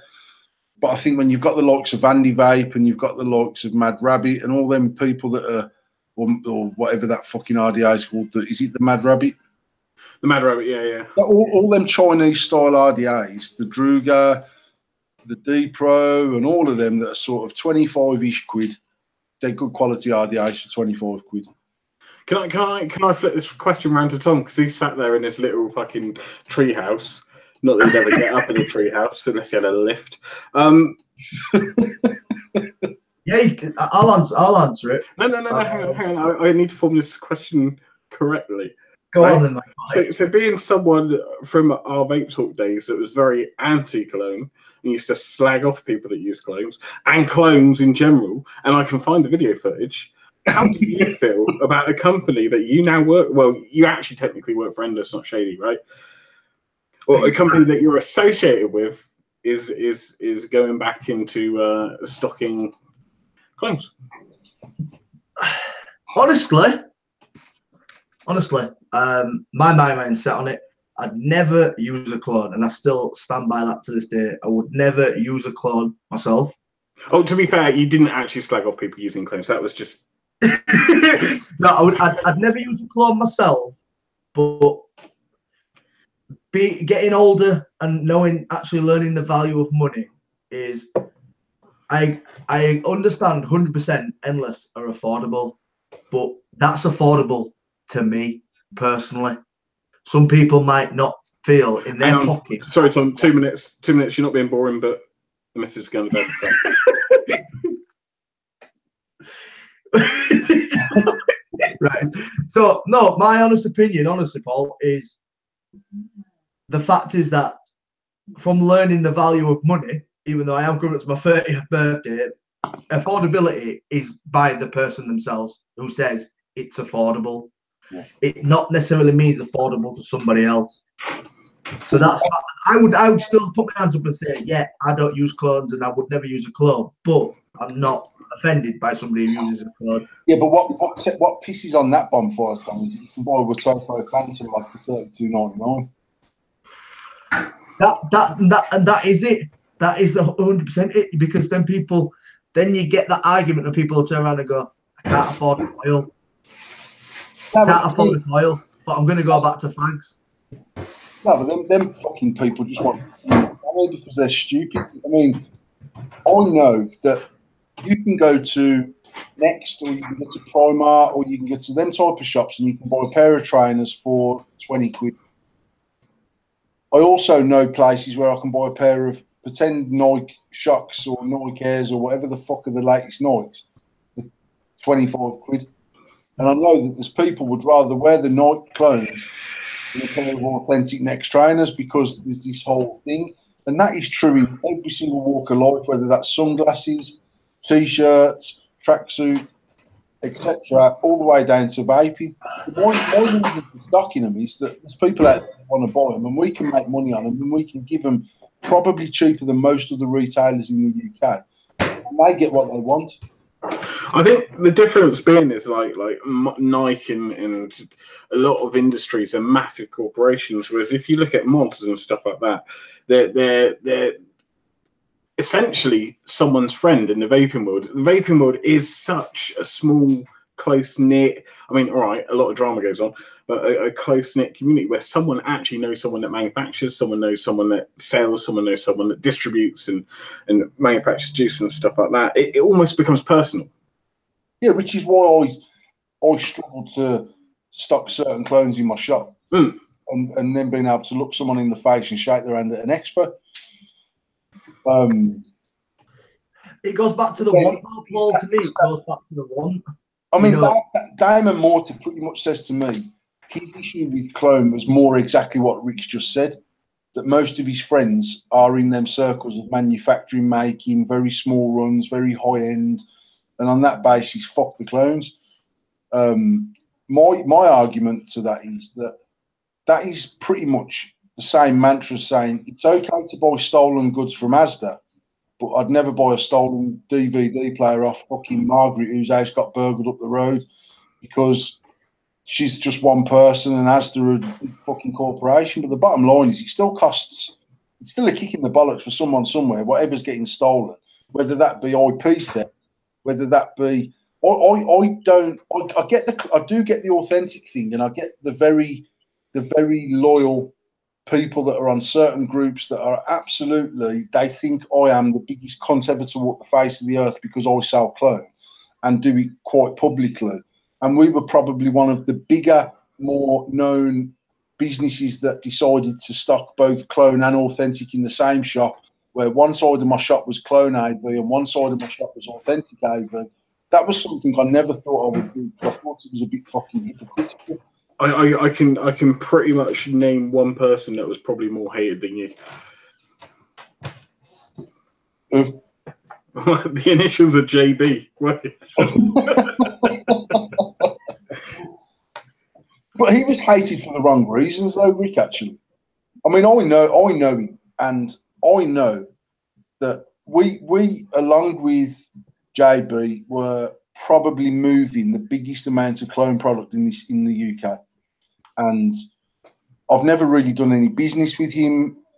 I've never bought off him on a wholesale level. He took endless off me. We were the first authentic product to go onto his website, which was a bit of an accolade for me personally, because he wasn't that guy. He was doing what he was doing. But I also know that our ability to influence the Chinese to make a certain product is nil.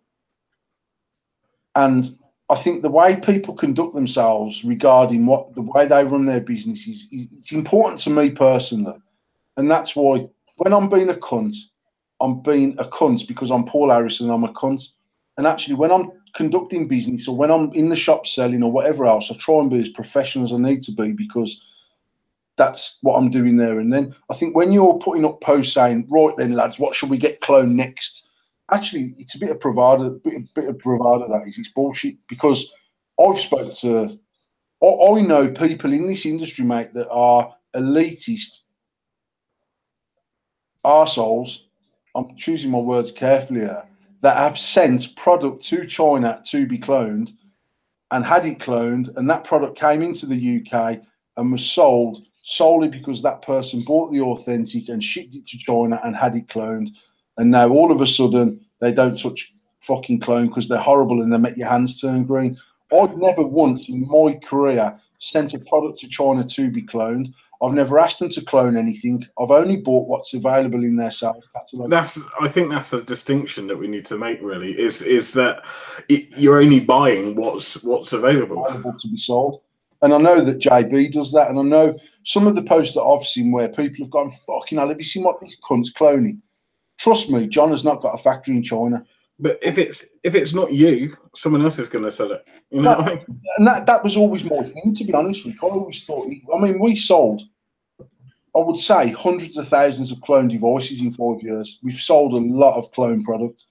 And I genuinely prided myself on our ability to source the best clones that were out there. So when I used to see people in these groups saying, "Oh, buy a clone at your own peril, but don't be surprised when it blows your mouth off," I used to think, stop being a fucking dickhead. Because actually, when you look at the clone Cherry Bomber, they ironed out the problems that was on the authentic Cherry Bomber. Original, yeah. The authentic Cherry Bomber was a fucking hand grenade waiting to go off in your face. So to sort of say that automatically a clone device is going to fucking implode a battery into the back of your skull is just absolutely pathetic. And then again, for me personally, if you're going to have this stance of using authentic product only, is it then acceptable to download MP3s free of charge? Is it acceptable to watch the boxing on a Cody box? Is it acceptable to have your pal's fucking Netflix password so you don't pay for it? Where is the line between standing with your morals and doing what's right for you financially? I think there is a difference between actually not buying clones because you don't want to buy clones and basically tarnishing everybody that buys clones. As an arsehole. Yeah, but it's not just that though. I think we're missing a massive point. For me personally, it's also a want. It's people sometimes buy clones because they want the new thing and they can't afford this £200 and they want to show their mates they've got this. And I think that's forgotten. A lot of when we were buying clones and stuff like that, people wanted it because they wanted the best thing on the market, but couldn't afford the genuine.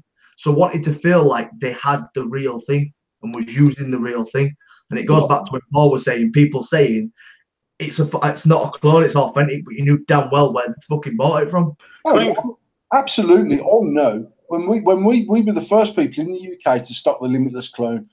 I know that didn't sit right with James Burr at Evolution because he was distributing Limitless. However, within a few weeks of me selling clone Limitless, and we sold fucking thousands of them mods and literally thousands of them.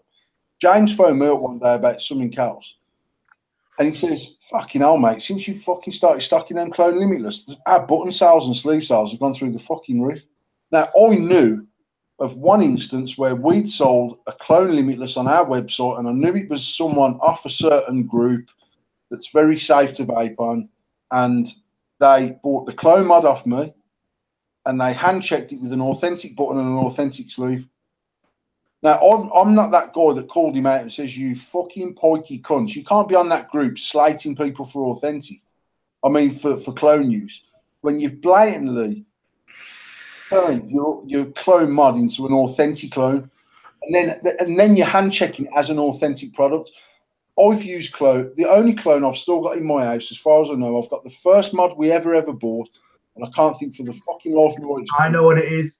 It's the telescopic one, and I've got an AV shock and awe. Shock and awe, yeah. Shock and awe I kept because it is probably genuinely the hardest conducting mod I've ever used in all fucking, and since records began. The mod is fucking lethal, and I just never got rid of it because it was so quirky. But I've never once used a clone product ever and said, "Oh yeah, I've got." I went to the Yorkshire Vapor with a clone Able, a clone Shock and Awe, and some authentic. I think I had a Limitless, and there was some bits and pieces. And Tom, when he was having his elitist problem, said to me, he says, "Oh fucking hell, you sell all that fucking shit clone in your shop, but you come up here with all your authentic." Now, bearing in mind, Dale had just got one of the first batches of the new AV Able stuff into the UK. Was that his old shop meet? The very first shop that they opened. Yeah, I was there. I was actually there because I won the AV, didn't I? I won the whole basket. I never went to the meet, Rick. I went up the weekend after because right, okay. The opening. So me and Tasha just drove up on the next Saturday just to see them and wish them well. And all, even though they never used to bother their ass to drive down south and wish me well, I still made the effort. I went up there and I wished them well on their journey. But Tom says to me, fucking hell, you sell all that fucking junk in the shop, but you rock up here with your fucking authentic mods. And I was like, mate, they're both clone. And he was like, fuck off. And I said, they're both clone mods. And he was like, shut up, they're not. And he got the authentic off the shelf and he was looking at it. And the AV stuff we were selling bang on was spot on. And actually, I then found out through various sources in China that I knew that they were pretty much. I'm going to be careful here because I know that fucking slag who fucking owns AV is quite handy with the solicitor's letter. So I probably won't continue what I was going to say. But I know that there was certainly some sort of commission-based sales on clone AV products going out of China, to the point where I got asked to clone the Endless products and receive royalties on the clone products that were being sold around the world of Endless. Now, I know we probably would have made more money financially selling 60, 70, 80,000 clone devices around the world of Endless, which is my own product. We'd have probably made more money off that than selling all the authentic sold to date. And actually, it just did not sit right with me at all. But I know there was a factory that had the go-ahead to make 2 authentic products from them 2 companies and distribute the clones on a royalty-based basis. And that's when I sort of thought, fuck you and your authentics, because actually the people that are defending them authentic products are getting backdoored by the company that they're defending. Mm. And it just don't sit right with me. It don't, because it's cuntish. So are we at the conclusion that cones are more accepted than they were? I I don't think I it's, don't think they are. I think it's either level or less, because I mean, like you said, there's more affordable mods out there. There's I mean, you're looking at fucking Squonkers back in the day when Squonkers first become available. You're paying bloody anywhere from 120 up to 200-300 quid. And now you're getting devices from China, and brilliant little devices for like 50-60 quid. Yeah, I think Druga done their mod set for $38.99 for the RDA and the Squonk box. Mm. I mean, this little thing is it's regulated as well, which is brilliant. It's not regulated in terms of turning up and down, but it's regulated in the fact that it's regulated to 100 watts max, 5 clicks on, 5 clicks off, and it has low battery protection on it. So, And what device is that, Rick? that's the Wismec Luxotic. Oh, the Wismec. But the RDA is absolute banging. What RDA is that? I can't remember what they call it now, but it comes with it. Oh, does it? Yeah, it's a kit. What does that retail for? I've seen it places. I mean, we sell it for 60. There are, you know, like the complete online sellers, you can get it fairly cheap, but I'll message you, or I'll tell you after this show goes live, the wholesale price on them. Yeah. But they are absolutely fucking brilliant and perfect for someone that wants to get into squonking, that doesn't necessarily want a regulated device, but doesn't necessarily want a mech. Yeah, and Wismec make generally they make good. You get good bang for your buck with a Wismec product. Let's face it, they're good at what they do. They make decent products. They're well made. They're affordable. And I do think that's why the clone market isn't what it used to be, is because there's so much authentic stuff out there that is. I mean, obviously, what you had, if you go back to sort of 3-4 years ago when Rotofo first launched the Troll, and it was one of the first Chinese authentic products to come out of China, people still sort of went, "Oh, fuck that! They used to make clones." The Troll was my first ever RDA. And I remember going into the local vape shop with a 0.3 bill. Go, fucking look at this! Look at this! It's gonna blow up! It's gonna blow up! But I mean, the thing is, like back then, there was. I mean, was you relatively new to vaping then, Rick, or just new to rebuildable? Well, to be honest, I got my first e-cigarette probably about 9 years ago. Yeah. And that was the E-Lights one. Yeah. But the bad thing about that is my job at the time at weekends was a quad bike instructor at a quad bike paintball site. And every time I went over a bump, it would set the e-cigarette off. So every time I took it out for a draw, the battery would be flat. So I gave up on that. And then I've been with Jenna 7 years.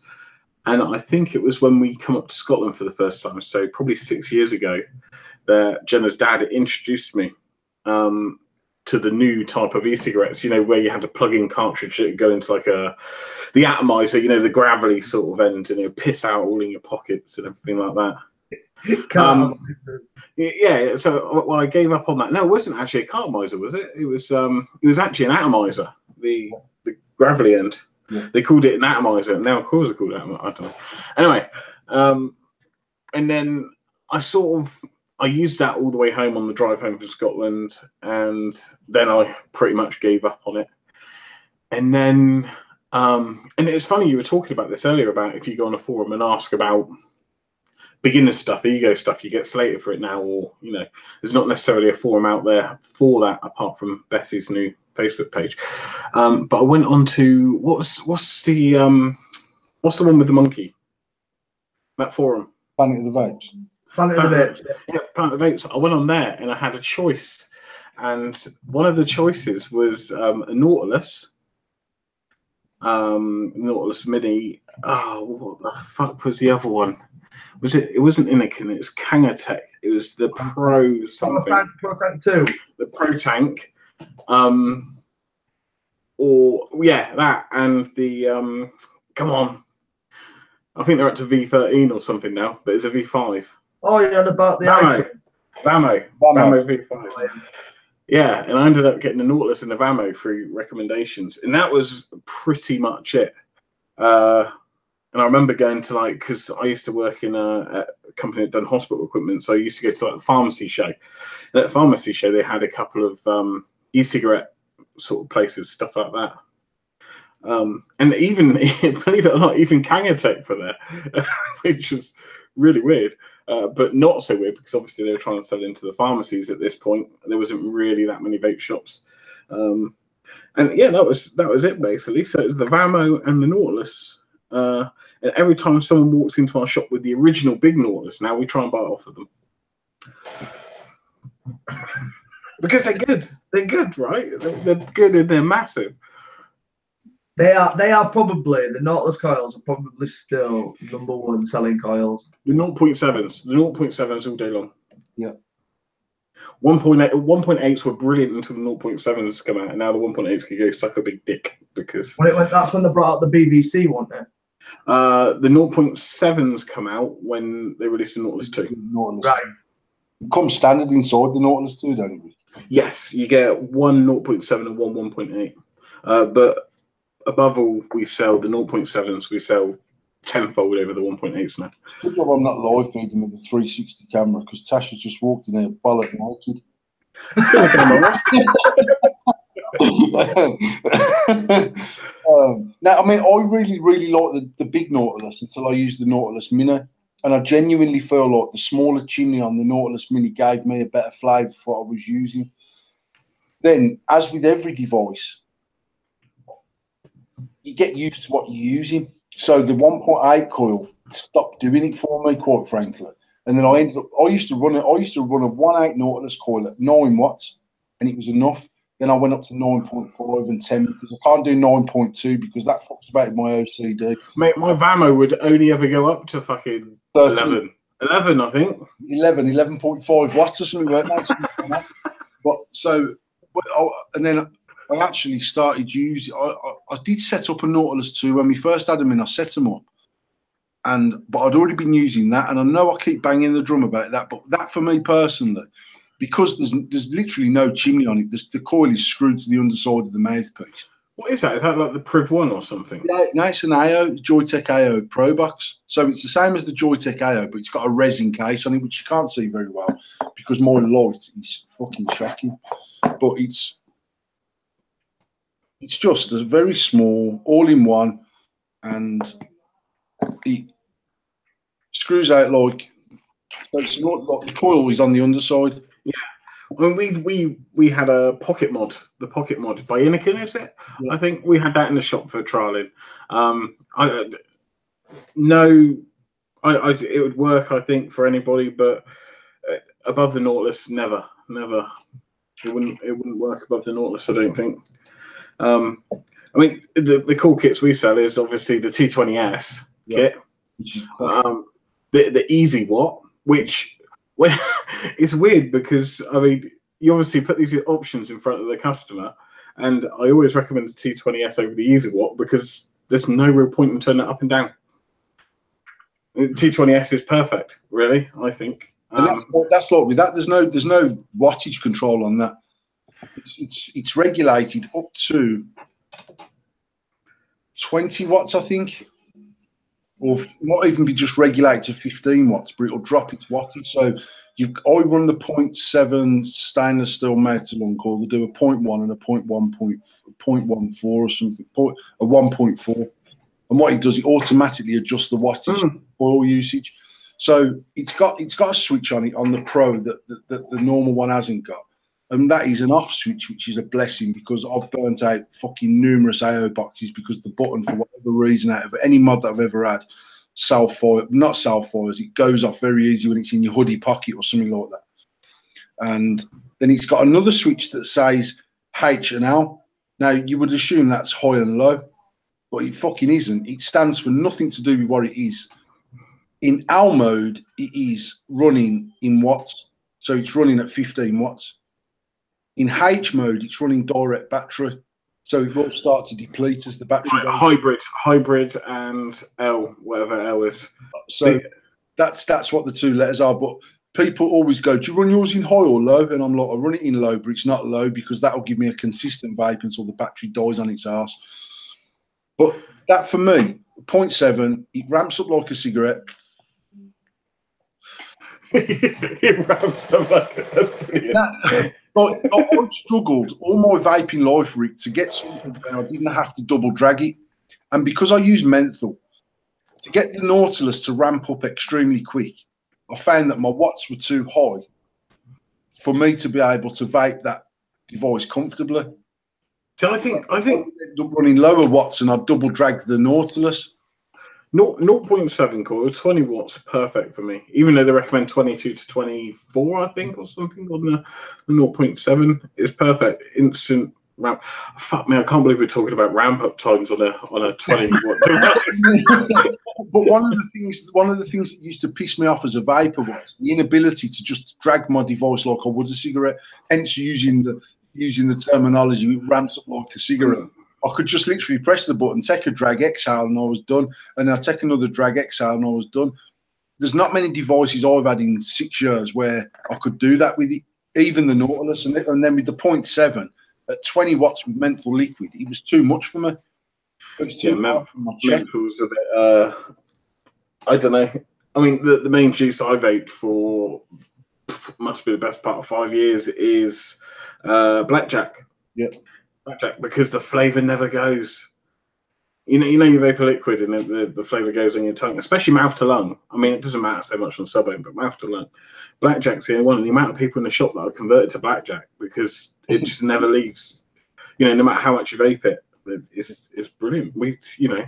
I think I've got shares in Blackjacks now. Well, on that note, fellas, it's 11 minutes past 10. We've had a fun packed show. I've actually really super enjoyed having a layout, so I'm glad I've set a layout and we're going to have. And Rick, thank you ever so much for coming on. Do appreciate it. You are a knobhead, but we do love you. You are our do you know what? I behaved myself tonight. I've enjoyed having Rick on the show, actually.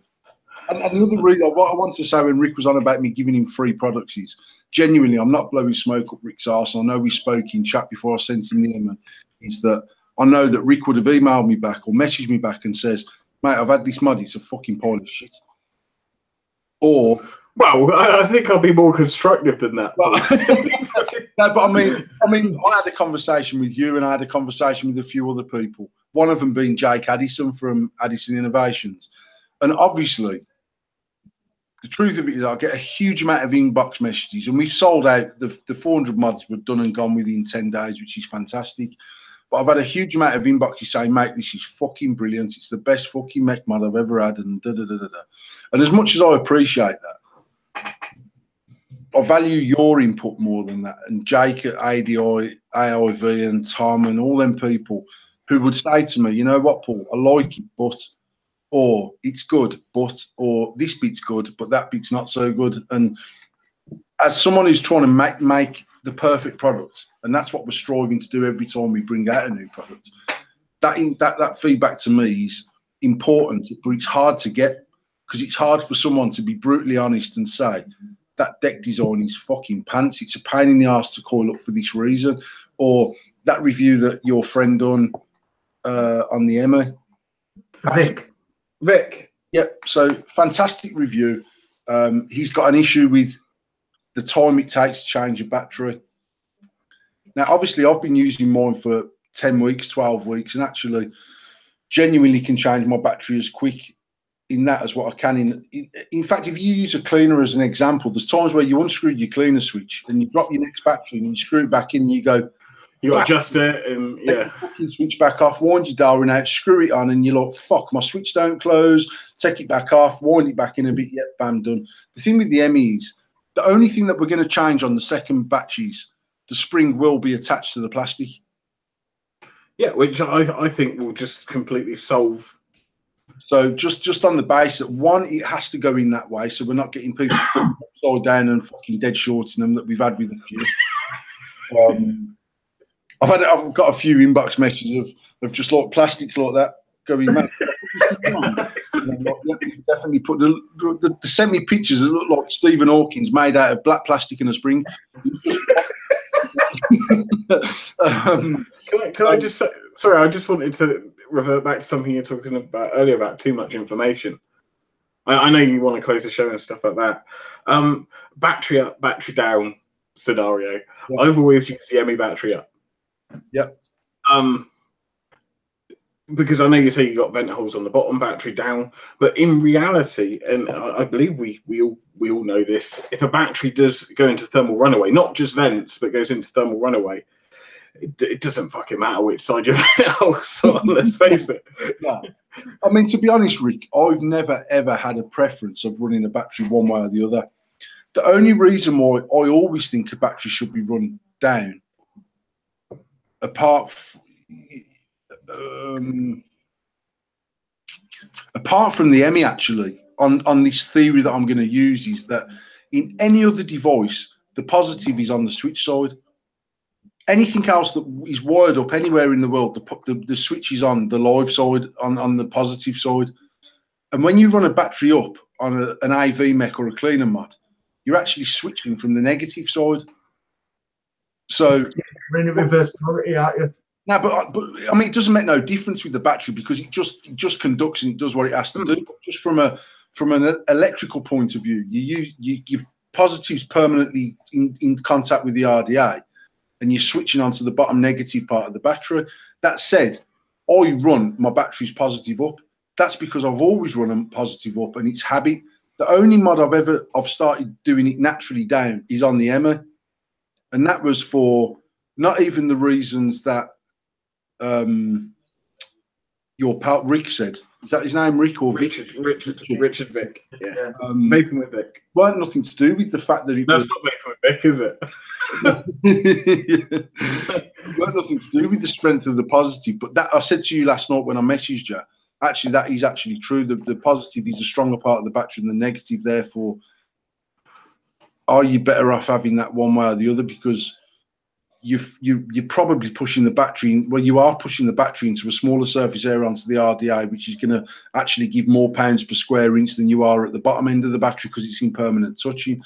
The only reason for running it positive down is just because of the vent holes. Now, in reality, I would say that 999 out of 1,000 batteries that have vented because of thermal runaway and not because of a low build.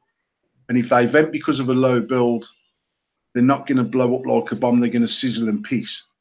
If you get thermal runaway, they're going to take your teeth out and half of your brain or your bollocks if you've got your mod in your pocket. And that doesn't matter which way it's round. So batteries, mate, I genuinely don't. Unless a mod is purposely designed to run one way or the other, and I believe the short is designed to run positive down because otherwise it can short if it's the wrong way around. What, the shorty?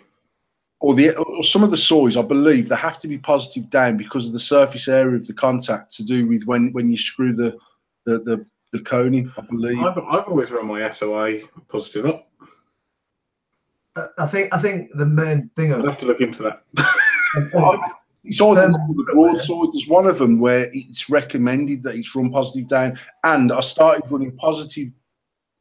Like people used to say to me, you must run an AV positive down because of the venting in the switch. Now, if you go back 5 years, flat top batteries were few and far between. Yeah, nipple top. So if you run a nipple top in an AV positive down, it will auto fire. Sorry, can I got one more thing to discuss, which you discussed. You should have had me in from the dot because everything you discussed is something I've got an opinion on. So, Kieran in chat. Kieran, have you guys heard there'll be no more CPD from March 2019? I know you guys touched on this slightly with the TRPR and the bill that's been proposed.